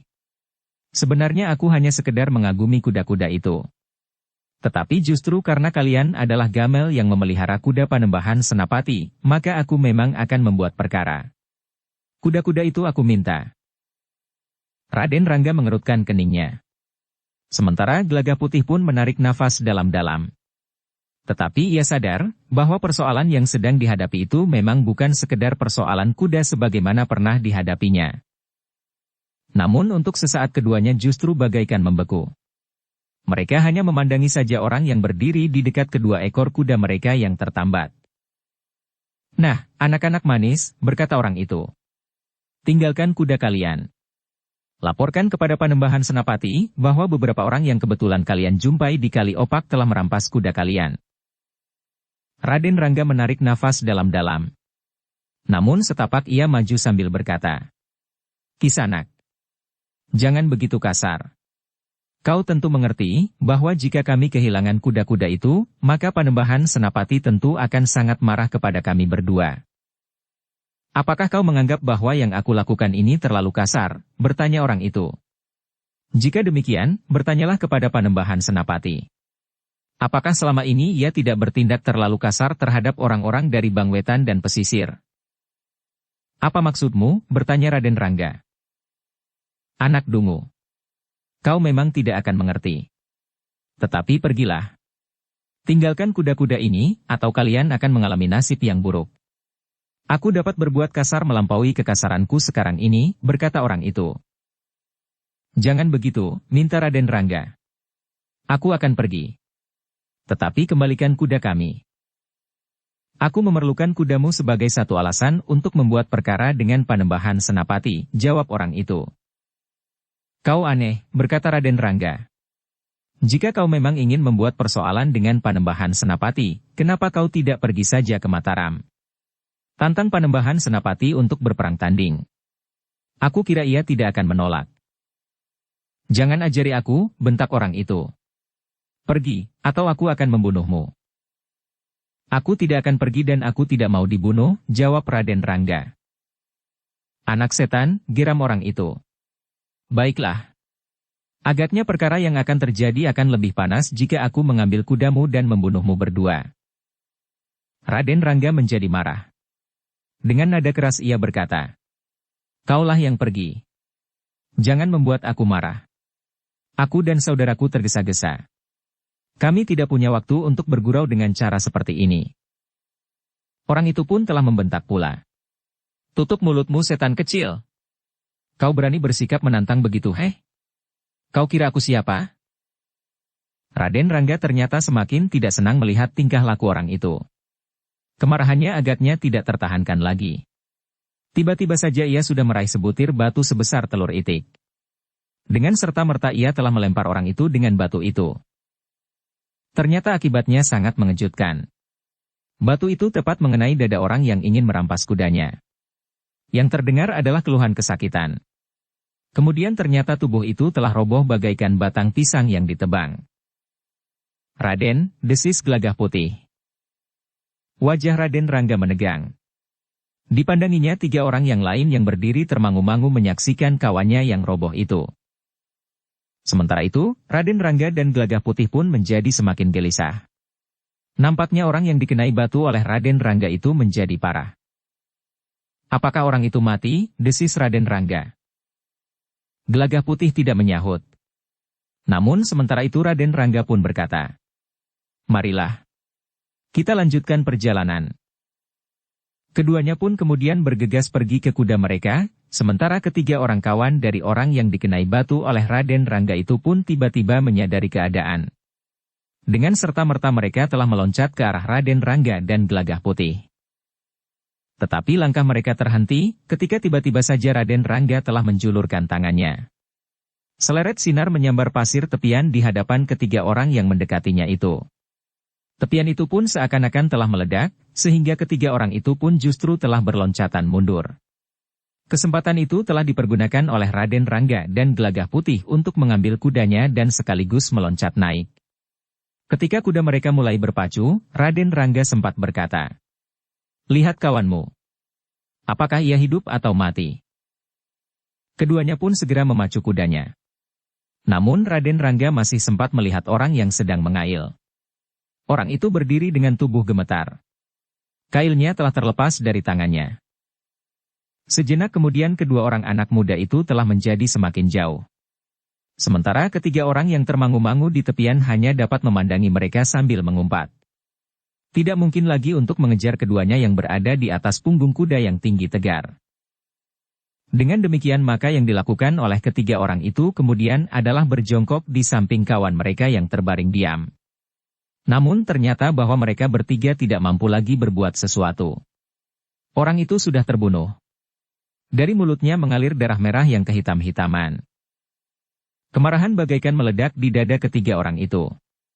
Namun mereka tidak dapat berbuat apa-apa kecuali membawa kawannya itu meninggalkan tepian Kali Opak. Dalam pada itu, yang sedang berpacu meninggalkan Kali Opak pun menjadi semakin jauh. Namun tiba-tiba saja Raden Rangga memperlambat kudanya sambil berdesis. Apakah orang itu mati? Entahlah, jawab Gelagah Putih. Tetapi Raden tidak mengekang serba sedikit kekuatan tenaga Raden. Aku hanya melemparkannya begitu saja. Jika aku mendorongnya dengan kekuatanku, apalagi sepenuhnya, dadanya tentu akan pecah dan batu itu akan tembus, sahut Raden Rangga. Gelagah Putih menarik nafas dalam-dalam. Ia percaya kepada kata-kata Raden Rangga itu. Namun ia pun mengerti bahwa Raden Rangga sebenarnya dapat mengurangi tenaga yang dipergunakan untuk melontarkan batu itu. Tetapi seperti biasanya, anak itu tidak sempat memperhitungkannya. Sementara itu, kuda Raden Rangga menjadi semakin lambat. Dengan dahi yang berkerut Raden Rangga berkata, ternyata dugaanmu benar. Orang itu tentu termasuk kelompok orang-orang yang berada di tanah perdikan menoreh itu. Agaknya memang demikian, desis Gelagah Putih. Mereka tentu termasuk orang-orang yang terlibat di dalam usaha menyingkirkan Ayahanda Panembahan Senapati, berkata Raden Rangga. Jika kita dapat berbicara dengan mereka, maka mungkin mereka akan dapat menunjukkan tempat yang sedang kita cari. Mungkin Raden, jawab Gelagah Putih. Tetapi mungkin juga tidak. Jalur di antara orang-orang terpenting dan orang-orang yang hanya melakukan perintah itu biasanya terputus di tengah oleh orang-orang khusus, sehingga orang-orang yang tinggal melakukan perintah itu sama sekali tidak mengenal siapakah pemimpin mereka yang sebenarnya. Tetapi kita dapat mencoba. Jika mereka juga berasal dan perguruan Nagaraga, maka setidak-tidaknya kita akan mendapatkan sedikit keterangan tentang perguruan itu, berkata Raden Rangga. Gelagah Putih menjadi ragu-ragu. Sementara itu, Raden Rangga pun telah menarik kekang kudanya, sehingga kudanya pun telah berputar. Marilah, ajak Raden Rangga. Gelagah Putih pun telah memutar kudanya pula dan keduanya pun berpacu kembali ke Kali Opak. Namun mereka sudah tidak menjumpai orang-orang itu berada di tempatnya. Yang ada tinggallah bekas-bekas jejak kaki mereka. Orang yang telah dikenai batu itu pun telah dibawa pula oleh kawan-kawannya, sementara itu, orang yang mengail itu pun telah tidak ada di tempatnya pula. Tetapi kail dan ikan yang pernah didapatkannya ternyata tertinggal di tempat ia mengail. Kita terlambat menyadarinya, Raden Rangga mengangkat bahu. Gelagah Putih mengangguk-angguk sambil menjawab. Ya. Agaknya kita memang harus mencarinya. Raden Rangga mengangguk-angguk. Keduanya pun kemudian memutar kuda mereka sekali lagi dan meneruskan perjalanan mereka ke Jati Anom. Ternyata kuda-kuda itu memang kuda-kuda yang sangat baik. Namun keduanya tidak berpacu sepenuhnya agar perjalanan mereka tidak menarik perhatian orang-orang yang berpapasan. Meskipun ada juga orang-orang berkuda yang berjalan searah dan didahului merasa tersinggung juga, karena kuda kedua anak muda itu sangat baik dan tegar. Kita akan langsung menuju ke padepokan Kiai Gringsing saja, berkata Gelagah Putih. Baru kemudian kita dapat singgah di rumah ayah dan Kakang Untara. Jika perlu kita dapat singgah pula di Sangkal Putung menengok Kakang Swandaru. Raden Rangga mengangguk-angguk, katanya. Kita singgah di Sangkal Putung jika ada waktu. Aku tidak begitu akrab mengenal Swandaru. Agaknya ia lain dari Agung Sedayu, meskipun gurunya seorang. Gelagah Putih mengangguk-angguk. Ia pun tidak begitu dekat dengan saudara seperguruan kakak sepupunya itu. Ketika mereka memasuki Jati Anom, maka Gelagah Putih telah memilih jalan yang langsung menuju ke sebuah padepokan kecil. Padepokan yang dihuni oleh Kiai Gringsing. Mudah-mudahan Kiai Gringsing ada di padepokan, berkata Gelagah Putih. Jika ia berada di Sangkal Putung, kita terpaksa pergi ke sana, desis Raden Rangga. Kedua anak muda itu pun kemudian menyusuri jalan di muka sebuah padepokan kecil. Ketika mereka berhenti di depan regol yang terbuka, maka mereka pun telah melihat seorang penghuni padepokan itu. Seorang cantrik yang sedang menyiangi tanaman di halaman samping. Keduanya pun kemudian meloncat turun dari kudanya dan menuntun memasuki halaman. Kedatangan mereka telah mengejutkan Cantrik yang sedang sibuk di halaman samping. Ia pun segera berlari-lari menyongsong keduanya sambil berdesis. "Selamat datang di padepokan kecil ini." Gelagah Putih tersenyum. Ketika Cantrik itu minta kendali kuda mereka, maka keduanya pun telah menyerahkannya. Cantrik itu menuntun kudanya ke bawah sebatang pohon yang rindang dan menambatkannya. Namun untuk sesaat ia sempat menepuk leher kuda itu sambil berkata, "Kuda-kuda yang luar biasa." "Kenapa?" bertanya Gelagah Putih. "Jarang kita menemui kuda setegar kuda-kuda ini," jawab Cantrik itu. Gelagah Putih tersenyum. Namun kemudian ia pun bertanya, "Apakah Kiai Gringsing ada di padepokan?" "Ada," jawab Cantrik itu. "Silahkan duduk. Kiai ada di Pategalan di belakang padepokan ini. Aku akan menyampaikan kehadiran kalian kepada Kiai Gringsing." Kedua anak muda itu pun kemudian naik ke pendapa padepokan dan duduk di atas tikar pandan yang putih. Ketika mereka sempat mengedarkan pandangan mereka, maka nampak pelataran depan dan halaman samping yang bersih dan terawat rapi. "Agaknya Kiai Gringsing benar-benar berusaha untuk membatasi dirinya di dalam padepokan ini," berkata Raden Rangga. "Mungkin. Tetapi cantrik-cantriknya cukup terampil untuk memelihara padepokan ini jika Kiai Gringsing keluar," jawab Gelagah Putih. Raden Rangga mengangguk-angguk. Agaknya Kiai Gringsing berhasil menuntun para cantriknya untuk menjaga agar padepokan kecil itu tetap nampak bersih dan segar. Namun tiba-tiba Raden Rangga itu bertanya, "Tetapi apakah para cantrik juga mendapat tuntunan olah kanuragan dan ilmu kawijayan?" Gelagah Putih mengerutkan keningnya. Kemudian perlahan-lahan ia menggeleng. Jawabnya, "Aku tidak tahu, Raden." Raden Rangga mengangguk-angguk karena Gelagah Putih tidak dapat menjawab pertanyaannya, maka ia pun kemudian telah menjawabnya sendiri. "Barangkali sedikit-sedikit saja. Tentu tidak akan seperti Agung Sedayu dan Swandaru." Gelagah Putih mengerutkan keningnya, namun ia pun hanya mengangguk kecil saja. Sejenak kemudian, maka Kiai Gringsing pun telah muncul dari samping pendapa. Dengan wajah yang lembut cerah ia menyambut kedatangan Raden Rangga dan Gelagah Putih. "Itulah sebabnya maka sehari-harian burung perenjak selalu berkicau di halaman sebelah kanan," berkata Kiai Gringsing sambil tersenyum. Anak-anak muda itu mengangguk-angguk hormat. Dengan nada rendah Raden Rangga berkata, "Maaf Kiai. Kami datang tanpa memberitahukan lebih dahulu." "Ah, seperti apa saja," sahut Kiai Gringsing. "Seolah-olah aku adalah orang yang sangat penting yang harus membagi waktu sebaik-baiknya. Aku merasa gembira sekali Raden dan Gelagah Putih tiba-tiba saja muncul di padepokan yang sepi ini. Tetapi untunglah bahwa kalian datang hari ini. Jika kalian datang kemarin, aku tidak berada di padepokan." "Kemarin Kiai pergi kemana?" bertanya Raden Rangga. 3 hari aku berada di El Sangkal Putung. "Baru semalam aku kembali," jawab Kiai Gringsing yang kemudian duduk bersama mereka. Orang tua itu pun kemudian menanyakan keselamatan perjalanan kedua anak muda itu, serta orang-orang yang ditinggalkannya di tanah perdikan Menoreh. "Kami memang baru saja datang dari Menoreh langsung kemari," Gelagah Putih kemudian menjelaskan. "Kami tidak singgah di Mataram. Baru dari Jati Anom kami akan ke Mataram." "Apakah Raden Rangga juga dari tanah perdikan Menoreh?" bertanya Kiai Gringsing. "Ya Kiai," jawab Raden Rangga. "Aku berada di El Tanah Perdikan selama 3 hari." "Oh," Kiai Gringsing mengangguk-angguk. Lalu katanya, "Sudah agak lama kalian tidak datang ke padepokan ini." Gelagah Putih pun juga sudah beberapa lama tidak mengunjungi ayahnya dan kakaknya Untara. "Ya Kiai," sahut Gelagah Putih. "Itulah sebabnya sekarang aku memerlukan datang kemari." "Jadi kalian hanya sekedar berkunjung saja?" bertanya Kiai Gringsing. Gelagah Putih dan Raden Rangga saling berpandangan sejenak. Namun yang sejenak itu telah memberikan kesan bagi Kiai Gringsing. Meskipun kedua anak muda itu belum mengatakan sesuatu, namun Kiai Gringsing telah mendahuluinya.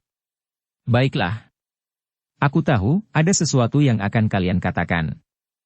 Tetapi sebaiknya kalian tidak tergesa-gesa. Kita mempunyai waktu yang panjang. Bukankah kalian tidak tergesa-gesa?" Gelagah Putih menarik nafas dalam-dalam.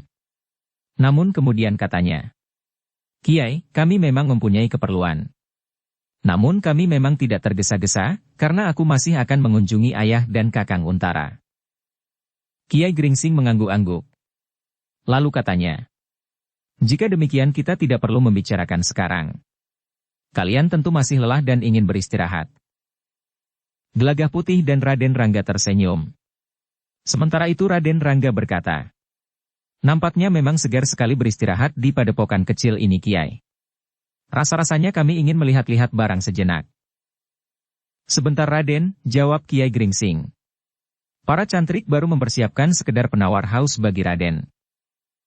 Sebenarnya lah, sejenak kemudian para cantrik pun telah menghidangkan minuman panas serta beberapa potong makanan. Ketela yang direbus dengan santan dan garam, serta jagung muda yang direbus pula. Setelah mereka menikmati hidangan itu, maka kedua anak muda itu sempat melihat-lihat halaman dan kebun padepokan kecil itu, serta berbicara dengan beberapa orang cantrik yang pada umumnya sudah mengenal Gelagah Putih. Baru kemudian kedua anak muda itu minta diri untuk pergi ke Banyu Asri dan berkunjung ke rumah Untara. Kiai Gringsing yang mengantar keduanya sampai ke Regol sempat juga mengagumi kedua ekor kuda itu. Katanya, "Rasa-rasanya ingin aku kembali menjadi anak muda, jika aku berkesempatan memiliki kuda yang tegar seperti itu." Gelagah Putih dan Raden Rangga hanya tertawa saja. Sementara itu mereka pun telah meninggalkan padepokan itu menuju ke Banyu Asri, ke rumah keluarga Widura yang sudah tidak lagi menjadi seorang prajurit karena ia pun menjadi semakin tua, dan agaknya ia telah memutuskan untuk mendekatkan hidupnya ke kedamaian. Kedatangan Gelagah Putih dan Raden Rangga diterima dengan penuh kegembiraan. Bagaimanapun juga Gelagah Putih pernah menjadi anak yang sedikit manja di lingkungan keluarganya. Karena itu kedatangannya benar-benar membuat suasana rumahnya menjadi cerah. Ayahnya sempat mempertanyakan keadaan tanah perdikan menoreh yang sudah lama tidak dikunjunginya. Gelagah Putih pun kemudian telah menceritakan bukan hanya serba sedikit, tetapi cukup panjang dan luas tentang tanah perdikan menoreh. Terutama tentang Agung Sedayu dan istrinya Sekar Mirah, serta orang yang juga menjadi gurunya, Kiai Jairaga, serta tentang Ki Gede Menoreh sendiri. Bahkan Gelagah Putih telah menceritakan pula keadaan terakhir yang berkembang di tanah perdikan sehingga akhirnya ia dan Raden Rangga telah terseret ke dalam peristiwa yang terjadi di Mataram. Untuk itu maka kami telah mendapat semacam hukuman. Kami berdua harus menelusuri jalur yang terputus dari orang yang cirinya dikenal sebagai orang-orang perguruan Nagaraga. Namun sama sekali belum ada petunjuk tentang perguruan itu. Baru pada saat kami siap akan berangkat, maka kami harus singgah pula di Mataram.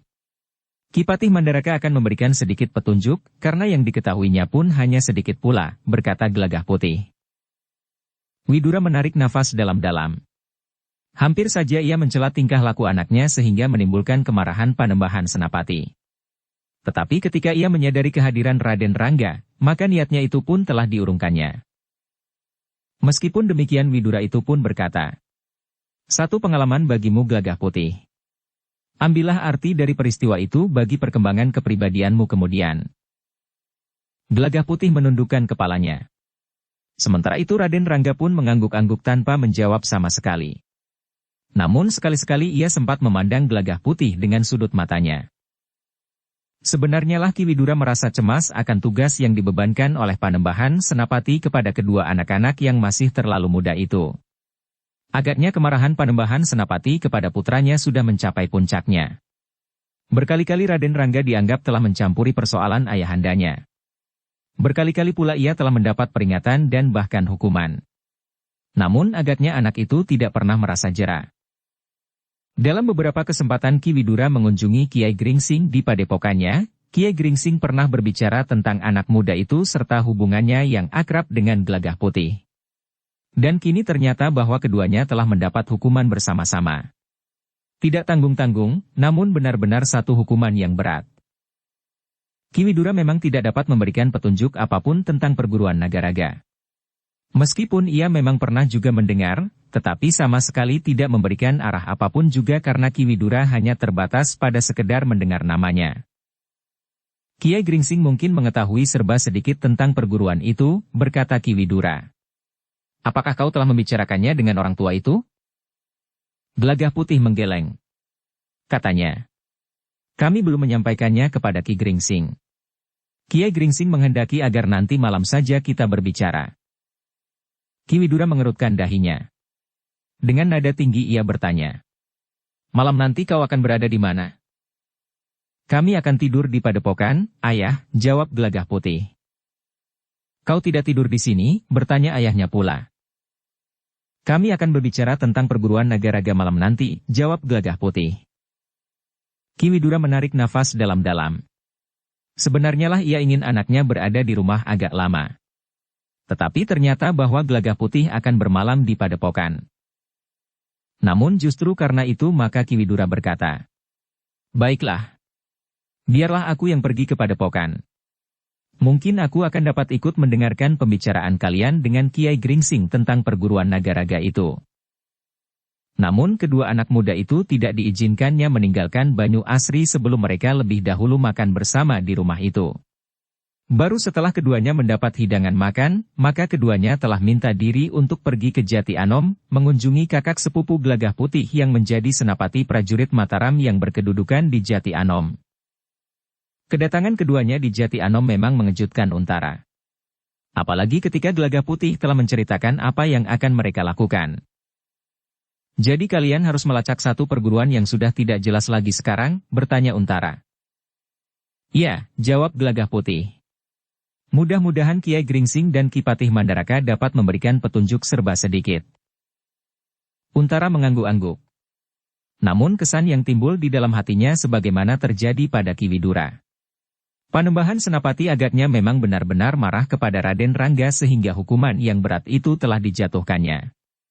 Gelagah Putih yang terlibat dalam kesalahan itu pun harus memikul hukuman pula bersamanya.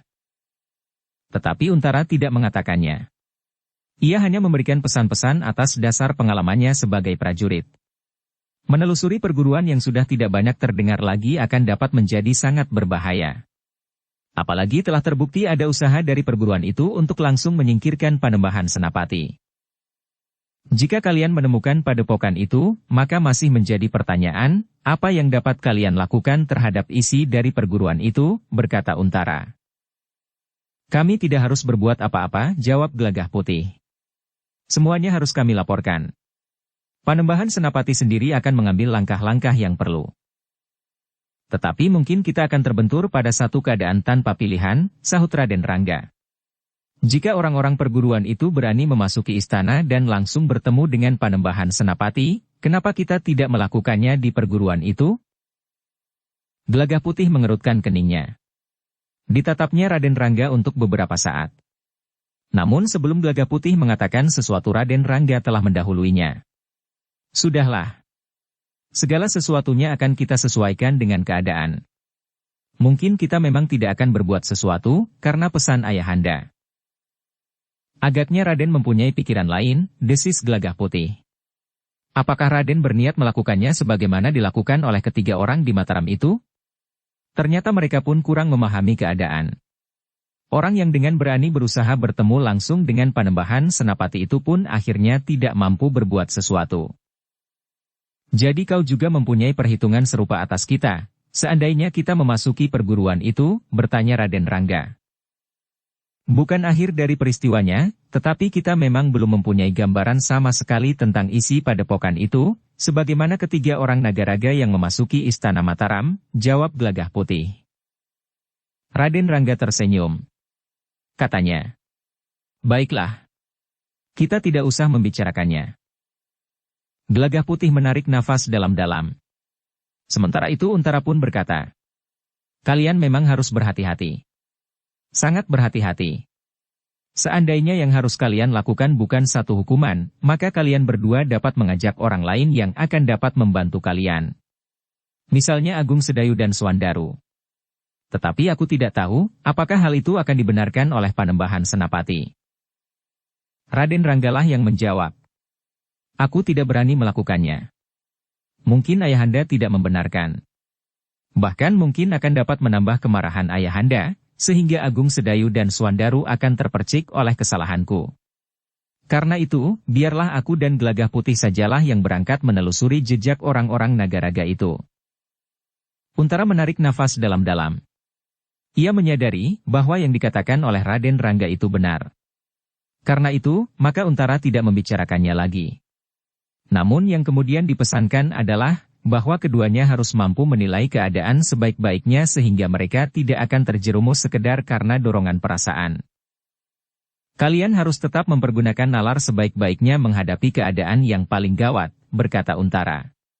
Jika kalian kehilangan penalaran dan sekedar terdorong oleh perasaan, maka kalian akan dengan mudah terjerumus ke dalam kesulitan, dan bahkan mungkin kalian tidak akan mampu mengurai kesulitan itu. Kedua anak itu mengangguk-angguk.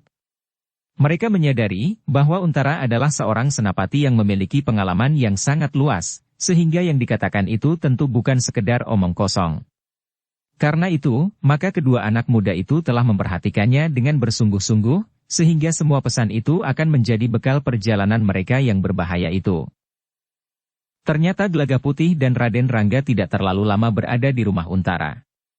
Mereka harus segera kembali ke padepokan untuk berbicara dengan Kiai Gringsing tentang persoalan yang sama sebagaimana mereka persoalkan dengan Untara dan Ki Widura. Kalian akan bermalam di padepokan Kiai Gringsing, bertanya Untara. Ya Kakang, jawab Gelagah Putih. Kiai Gringsing akan memberikan beberapa petunjuk. Mudah-mudahan petunjuknya akan dapat memberikan jalan agar usaha kami dapat berhasil. Untara mengangguk-angguk. Namun ia pun kemudian bertanya pula. Kapan kalian berangkat? Besok kami akan kembali ke Mataram, mohon diri kepada Panembahan Senapati dan Ki Patih Mandaraka, yang juga akan memberikan bekal kepada kami, jawab Gelagah Putih. Baiklah, berkata Untara sambil mengangguk-angguk kecil.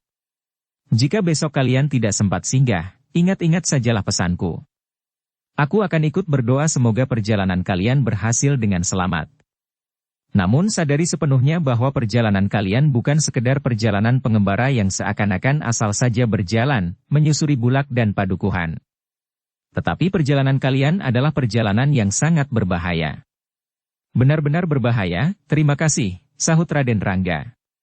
Kami akan selalu mengingat pesan itu. Kami sadari bahwa yang kami lakukan adalah laku dari satu hukuman yang dibebankan kepada kami dari Ayahanda Panembahan Senapati, yang tidak dapat kami ingkari. Semoga perjalanan kalian dilindungi oleh Yang Maha Kasih, berkata Untara bersungguh-sungguh. Demikianlah, maka kedua anak muda itu pun meninggalkan rumah Untara, kembali ke padepokan kecil yang dihuni oleh Kiai Gringsing. Mereka ingin segera mendapat petunjuk-petunjuk tentang perguruan yang disebut perguruan Nagaraga itu. Dengan kuda-kuda mereka yang tegar mereka menuju ke padepokan, menyusuri jalan-jalan Kademangan yang termasuk ramai, justru karena di Kademangan itu terdapat sepasukan prajurit Mataram. Sementara itu, jalan-jalan pun telah menjadi suram karena matahari telah terbenam. Lampu-lampu minyak telah mulai dinyalakan di dalam rumah-rumah dan bahkan di beberapa pintu regol pun telah menyala pula oncor jarak atau delupak kecil, yang nyalanya terayun-ayun ditiup angin. Bahkan kadang-kadang nyala itu telah mati sendiri apabila angin bertiup lebih keras lagi. Ketika kedua orang anak muda itu sampai di padepokan kecil, mereka melihat seekor kuda berada di halaman. Baru ketika mereka turun ke halaman, mereka melihat di pendapa Ki Widura justru sudah berada di padepokan itu. Ayah telah datang lebih dahulu, desis Gelagah Putih. Raden Rangga tersenyum. Katanya, kau memang anak manja. Di mana-mana kau telah dimanjakan. Kenapa aku manja? Bertanya Gelagah Putih. Raden Rangga tidak segera menjawab. Tetapi ia justru tertawa. Baru kemudian katanya. Jika kau pergi bersama ayahmu dari Banyu Asri, kau tentu digandengnya agar tidak terperosok di jalan licin. Ah, Raden mengada-ada saja, desis Gelagah Putih.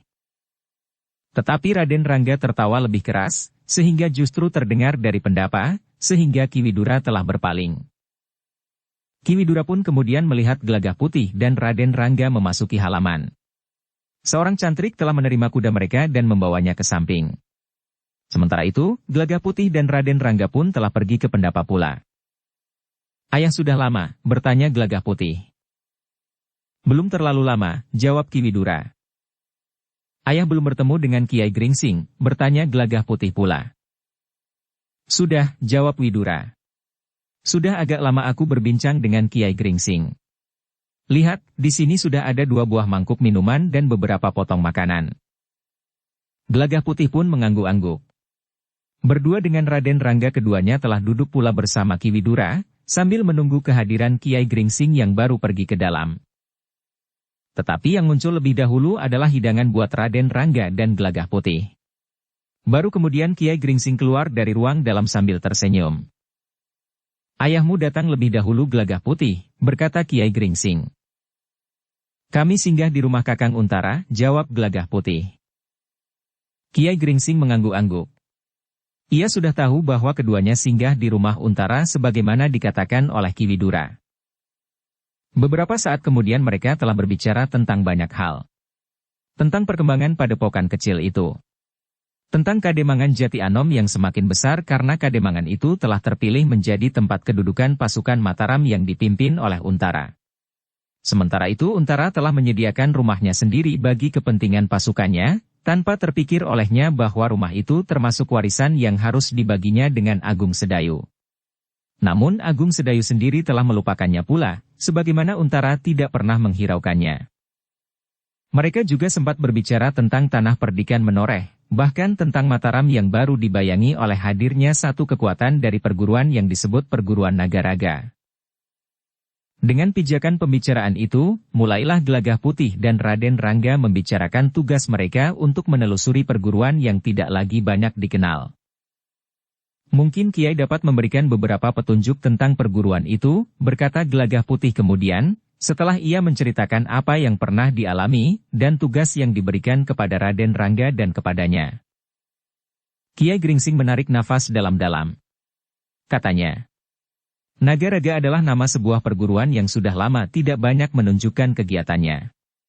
Karena itu, agak mengherankan jika tiba-tiba satu kegiatan yang besar dan menentukan telah dilakukan, bahkan menyangkut orang dalam jumlah yang besar." "Ya Kiai," sahut Raden Rangga. "Perguruan itu tentu membawa orang yang cukup banyak. 10 orang telah mengacaukan tanah perdikan menoreh. Sementara itu, yang terakhir masih kami jumpai beberapa orang lagi di pinggir Kali Opak. Sedangkan mereka yang berusaha untuk menyingkirkan Ayahanda Panembahan Senapati adalah 3 orang yang tentu memiliki ilmu yang tinggi. Tanpa ilmu itu, mereka tidak akan berani mengambil langkah yang sangat berbahaya itu secara langsung." Kiai Gringsing mengangguk-angguk. Ternyata Kiai Gringsing pun mempunyai pendapat sebagaimana pendapat sebelumnya, bahwa perguruan yang demikian itu memang dapat menjadi perguruan yang berbahaya. Selama perguruan itu seakan-akan tenggelam, ternyata bahwa perguruan itu justru telah menempa diri dalam lingkungan tertutup, untuk pada suatu saat melenting dengan kemampuan yang sangat tinggi. Tetapi 3 orang di antara mereka telah terbunuh, berkata Raden Rangga. "Menurut pendapatku, tentu orang yang terpenting dari perguruan itulah yang telah datang ke Mataram dan berusaha untuk dengan langsung menyingkirkan Ayahanda Panembahan Senapati." Kiai Gringsing mengangguk-angguk. Katanya, "Aku sependapat dengan Raden. Tetapi masih harus dipertanyakan, apakah orang yang datang kepada Panembahan Senapati itu adalah orang tertinggi dari padepokan itu. Orang itu tentu merasa dirinya mumpuni, namun mungkin masih ada orang lain yang memiliki ilmu pada tataran yang sama, atau bahkan di atasnya." Raden Rangga mengangguk-angguk. Sambil mengerutkan keningnya ia berdesis. "Mungkin Kiai. Itulah sebabnya kami ingin mendapat petunjuk, apakah yang sebaiknya kami lakukan. Dan kemana kami harus mengambil langkah pertama dalam tugas kami." Kiai Gringsing mengangguk-angguk. Dipandanginya Widura sejenak, namun kemudian katanya, "Raden, menurut pengenalanku, perguruan Nagaraga adalah sebuah perguruan yang besar pada masanya. Pada dasarnya perguruan Nagaraga adalah perguruan yang mengutamakan kemampuan olah kanuragan. Mereka tidak banyak mempelajari ilmu kajuan dan kesusastraan." Raden Rangga dan Gelagah Putih mengangguk-angguk. Pengenalan mereka yang pertama atas perguruan itu telah membuat jantung mereka berdebar-debar. Jika yang dikatakan Kiai Gringsing itu benar, maka mereka tentu akan berhadapan dengan orang-orang yang memiliki ilmu yang tinggi, namun tidak beralaskan dengan penalaran yang mapan, sehingga tingkat ilmu mereka justru akan dapat menjadi sangat berbahaya. Sifat yang demikian itulah agaknya yang telah berani membawa mereka langsung untuk bertemu dengan Panembahan Senapati. Sementara itu Kiai Gringsing pun kemudian berkata, Menurut pengenalanku, perguruan Nagaraga mengenal ciri yang ada pada setiap murid dari perguruan itu, yaitu lukisan seekor ular yang terdapat di bagian manapun dari tubuhnya atau pada pakaiannya. Jadi tidak semuanya sama, bertanya Raden Rangga. Lukisan itu sama atau mirip? Seekor naga yang sedang marah dengan taring yang panjang, mata yang bagaikan memancarkan api dengan tanda kebesaran di kepalanya. Tanda kebesaran itulah yang agaknya berbeda. Ada yang berupa mahkota, songkok, atau sekedar jamang di atas telinganya, yang tumbuh sebagaimana daun telinga kita, jawab Kiai Gringsing. Raden Rangga dan Gelagah Putih mengangguk-angguk. Dengan nada rendah Raden Rangga berkata, "Ya Kiai. Orang-orang yang terbunuh di Mataram itu mempergunakan ciri-ciri naga, sehingga baik Eyang Mandaraka maupun Ayahanda Panembahan Senapati menduga bahwa mereka adalah orang-orang dari perguruan Nagaraga. Seandainya pada ketiga orang itu tidak terdapat ciri-ciri itu, maka tugasku akan menjadi semakin berat karena tidak ada petunjuk tentang mereka sama sekali. Ciri pada orang-orang yang terbunuh itu terdapat pada timang di ikat pinggang mereka. Pada kamus yang mereka pakai terdapat timang yang bertatahkan seekor naga yang nampaknya sangat garang." Kiai Gringsing mengangguk-angguk. Katanya, "Ciri itu memang dekat sekali dengan ciri perguruan Nagaraga. Karena itu, maka untuk langkah pertama, sebaiknya kalian memang melihat perguruan Nagaraga itu. Jika Ki Patih Mandaraka telah menyebutnya, maka aku kira orang-orang itu memang datang dari perguruan Nagaraga. Tetapi arah manakah yang harus aku ambil untuk mendekati sasaran itu, Kiai?" bertanya Raden Rangga. "Kalian harus pergi ke timur. Memang mungkin padepokan Nagaraga sudah pindah ke tempat yang tidak aku ketahui. Tetapi menurut pengenalanku, padepokan Nagaraga ada di lereng Gunung Lawu di sisi utara. Di antara ujung Kalisawur dan Kalilanang. Daerah itu sebenarnya masih merupakan daerah yang berhutan lebat. Tetapi agak ke bawah sudah terdapat padukuhan-padukuhan kecil 1-2. Di atas padukuhan-padukuhan yang jarang itu terletak sebuah padepokan yang disebut Padepokan Nagaraga, jawab Kiai Gringsing. Jadi kami harus mendaki lereng Gunung Lawu di antara kedua sungai itu, bertanya Raden Rangga. Letak padepokan itu tidak terlalu tinggi di sisi utara, jawab Kiai Gringsing. Aku sendiri belum pernah memasuki padepokan itu pada waktu itu. Tetapi aku pernah lewat tidak terlalu jauh dari padepokan itu. Namun itu sudah terjadi lama sekali dalam masa mudaku. Dan sekarang aku tidak tahu, apakah padepokan itu masih tetap berada di situ. Apakah Kia mengetahui, 1 atau 2 buah nama dari para penghuni padepokan itu pada waktu itu, bertanya Gelagah Putih. Aku mengenal nama pemimpin dari perguruan itu. Namanya memang Nagaraga. Pada waktu aku masih muda, pemimpin padepokan itu sudah setua aku sekarang agaknya, jawab Kiai Gringsing. Namun orang lain dari penghuni padepokan itu aku tidak mengenal langsung. Tetapi aku mengenal beberapa sebutan yang dipergunakan oleh mereka, seorang di antara mereka dipanggil sebagai Weling Putih. Seorang lagi yang terkenal pada waktu itu adalah Serat Gadung. Sedangkan seorang yang terkenal kekasarannya disebut Bandotan Abang. Kia mengenal orang-orang itu satu demi satu, bertanya Gelagah Putih pula. Aku hanya pernah melihat mereka, tetapi aku belum pernah berhubungan secara langsung. Juga perguruanku tidak pernah secara langsung berhubungan dengan perguruan Nagaraga, baik dalam arti persahabatan maupun sebaliknya, jawab Kiai Gringsing. Gelagah Putih mengangguk-angguk. Memang dapat dimengerti bahwa pengenalan Kiai Gringsing pun sangat terbatas. Agaknya Ki Patih Mandaraka pun hanya dapat memberikan keterangan tidak lebih jelas dari Kiai Gringsing. Namun dalam pada itu Kiai Gringsing berkata selanjutnya. Yang harus diperhatikan Raden, bahwa padepokan itu menurut pengenalanku adalah sebuah padepokan yang sangat menghormati ular sebagai binatang penolong dan mungkin penyelamat mereka. Karena itu mereka telah mempergunakan ciri ular pada tubuh atau pakaian mereka. Yang pernah aku lihat, seorang murid padepokan itu telah menggambari punggungnya dengan gambar seekor naga yang berwajah mengerikan. Marah, dendam dan memancarkan kebencian. Aku tidak tahu kenapa ungkapan kemarahan itulah yang nampak pada ciri yang mereka pergunakan. Padahal menurut pengenalanku, perguruan itu tidak banyak melakukan perbuatan yang tercela. Sekali lagi, pada waktu itu. Raden Rangga mengangguk-angguk. Sementara itu Kiai Gringsing melanjutkan. Tetapi Raden, di samping semuanya itu, ada satu cerita yang pernah aku dengar tentang perguruan itu. Di belakang padepokan naga-raga terdapat sebuah goa. Di dalam goa itu terdapat seekor ular naga yang besar yang dianggap sebagai binatang yang sangat dihormati oleh seisi padepokan itu. Tetapi sekali lagi aku peringatkan, bahwa pengenalanku itu kira-kira sudah berlalu 40 tahun, bahkan lebih. Tidak mustahil bahwa perubahan pun sudah banyak terjadi. Apakah ular itu benar-benar ada atau tidak, aku juga tidak tahu, karena aku memang belum pernah melihatnya. Tetapi goa yang dimaksud itu memang benar-benar ada, di belakang padepokan naga-raga. Tiba-tiba saja jantung Raden Rangga berdebar semakin cepat.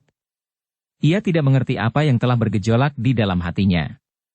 Namun ketika Kiai Gringsing menyebut seekor naga yang besar ada di goa di belakang padepokan itu, Raden Rangga merasa seolah-olah denyut jantungnya menjadi semakin cepat. Namun Raden Rangga berusaha untuk menguasai perasaannya. Dengan demikian maka tidak seorang pun di antara mereka yang duduk melingkar itu melihat perubahan yang hanya sekejap itu. Sementara itu Gelagah Putihlah yang telah bertanya. Apakah selama ini Kiai tidak pernah mendengar atau bahkan berhubungan? Meskipun tidak langsung, dengan perguruan naga-raga itu? Seperti yang aku katakan, berkata Kiai Gringsing. Nama perguruan itu hampir hilang. Aku pun tidak pernah mendengar dan berhubungan lagi. Banyak kemungkinan telah terjadi. Antara lain, perguruan itu sengaja mengurung diri, untuk pada suatu saat muncul dalam tataran yang jauh lebih tinggi. Gelagah Putih dan Raden Rangga mengangguk-angguk. Mereka sudah mendapat gambaran serba sedikit tentang perguruan itu, meskipun gambaran yang diberikan oleh Kiai Gringsing itu terjadi sekitar 40 tahun yang lalu. Memang banyak perubahan dapat terjadi. Namun Kiai Gringsing telah dapat memberikan ancar-ancar kemana arah mereka harus pergi. Namun dalam pada itu, Kiai Gringsing telah berkata selanjutnya. Karena itu anak-anak muda, ada satu hal yang perlu kalian perhatikan. Daerah itu adalah daerah sekelompok orang yang berhubungan sangat erat dengan ular. Dengan demikian, maka dapat diperhitungkan bahwa kalian akan segera berhubungan dengan bisa dan racun. Karena itu, maaf Raden, aku ingin bertanya, apakah Raden memiliki penawar racun? Raden Rangga mengerutkan keningnya. Namun ia pun kemudian menyahut. Aku memilikinya Kiai Gringsing. Meskipun mungkin tidak terlalu baik. Tetapi seperti ilmuku yang lain, tiba-tiba saja aku menjadi tawar racun dan bisa. Setelah di malam hari aku bermimpi menyadap dan kemudian minum getah dari pohon yang tidak aku kenal di dalam kehidupan sehari-hari. Bagaimana Raden tahu bahwa Raden menjadi tawar racun? Bertanya Kiai Gringsing. Aku mendapat pemberitahuan. Dan aku memang sudah mencobanya. Aku telah pernah mencoba dengan goresan-goresan kecil dari jenis-jenis besi dan senjata yang beracun. Mula-mula yang racunnya lemah. Namun semakin lama semakin kuat. Aku pun pernah digigit ular berbisa, namun ternyata bisanya tidak berpengaruh apa-apa atasku, jawab Raden Rangga. Kiai Gringsing mengangguk-angguk. Katanya, Raden telah mempunyai penawar bisa pada tubuh dan darah Raden. Karena itu, maka Raden tidak lagi cemas menghadapi jenis-jenis ular yang mungkin banyak terdapat di padepokan naga-raga. Yang kemudian harus dipikirkan adalah Gelagah Putih. Bagaimanakah kiranya jika Gelagah Putih harus menghadapi jenis-jenis ular yang mungkin terdapat di padepokan itu? Apalagi seekor ular naga yang berada di dalam goa di belakang padepokan itu. Raden Rangga mengangguk-angguk. Katanya, ia memerlukan perlindungan bagi tubuhnya. Kiai Gringsing menarik nafas dalam-dalam. Katanya, ia memang memerlukannya. Tetapi Gelagah Putih sendiri kemudian berkata, tetapi bukankah Kiai mempunyai sejenis obat penawar bisa yang dapat dibawa untuk mengobati atau menawarkan bisa apabila diperlukan? Kiai Gringsing mengangguk-angguk. Katanya, ya, aku memang memiliki sejenis obat yang dapat untuk mengobati orang yang kena racun atau bisa. Tetapi dalam keadaan yang gawat, maka kau akan banyak kehilangan waktu untuk melakukannya. Gelagah Putih mengerutkan keningnya. Kemudian katanya, ya, mungkin aku tidak akan sempat melakukan jika aku berada di antara orang-orang padepokan itu. Apalagi jika terjadi kekerasan, sementara mereka mempergunakan senjata sejenis racun atau bisa. Tetapi itu bukan merupakan hambatan apalagi harus mengurungkan perjalanan ini. Apapun yang akan terjadi, aku tidak akan berniat untuk menarik diri. Apalagi perjalanan ini adalah perjalanan yang harus aku lakukan. Kiai Gringsing mengangguk-angguk. Katanya, baiklah kau memang harus berangkat. Kau tidak akan dapat ingkar dari tugas ini yang harus kau lakukan bersama Raden Rangga. Namun tidak ada salahnya jika kau memiliki bekal yang cukup untuk melakukannya. Gelagah Putih menarik nafas dalam-dalam. Tetapi baginya obat penawar racun dan bisa itu sudah cukup. Memang mungkin ia tidak akan mempunyai waktu banyak. Jika demikian yang harus terjadi apa boleh buat. Tetapi tentu ada usaha untuk menghindarkan diri dari sengatan bisa atau racun itu. Kiai Gringsing pun agaknya mengerti juga gejolak jiwa Gelagah Putih, ia tidak akan mundur karena itu. Anak itu tentu akan melanjutkan perjalanannya menuju ke lereng Gunung Lawu untuk mencari jejak orang-orang dari perguruan Nagaraga. Ki Widuralah yang menjadi sangat cemas. Ia menyadari betapa berbahayanya perjalanan anak laki-lakinya yang mendapat tugas untuk melacak orang-orang yang mempergunakan ciri perguruan Nagaraga itu. Tetapi Ki Widura tidak dapat berbuat apa-apa. Ia pun tidak dapat menganjurkan agar anaknya mengurungkan niatnya. Jika demikian, maka mungkin anaknya akan mendapat hukuman yang justru lebih berat lagi bersama Raden Rangga. Dalam keadaan yang demikian, maka tiba-tiba Kiai Gringsing pun berkata, baiklah Gelagah Putih. Aku mengerti bahaya yang dapat mencengkamu di perjalanan. Karena itu, biarlah aku meminjamkan kepadamu benda yang dapat menawarkan racun. Berbeda dengan Raden Rangga dan kakakmu Agung Sedayu yang memang memiliki kemampuan di dalam dirinya untuk menawarkan racun meskipun berasal dari sumber yang berbeda, maka aku mempunyai sebuah cincin yang dapat kau pakai, dan mempunyai pengaruh yang dapat menawarkan dari gigitan racun dan bisa. Gelagah Putih termangu-mangu sejenak.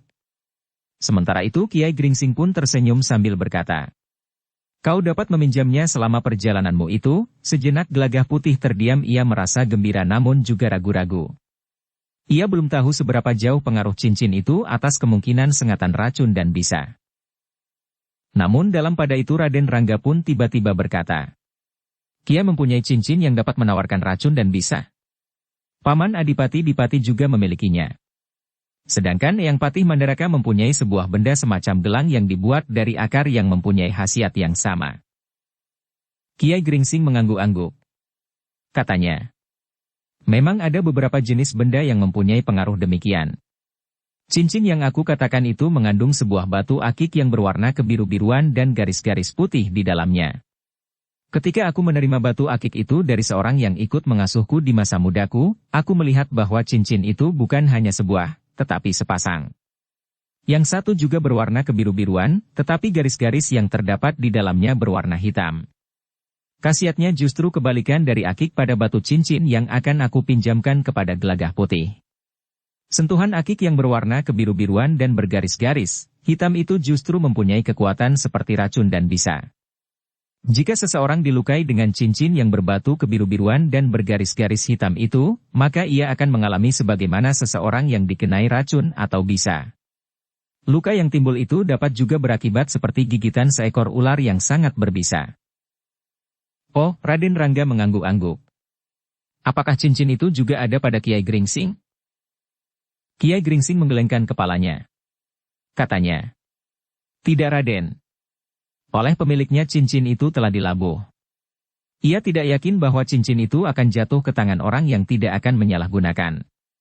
Karena itu, maka cincin itu pun telah dilabuh di laut.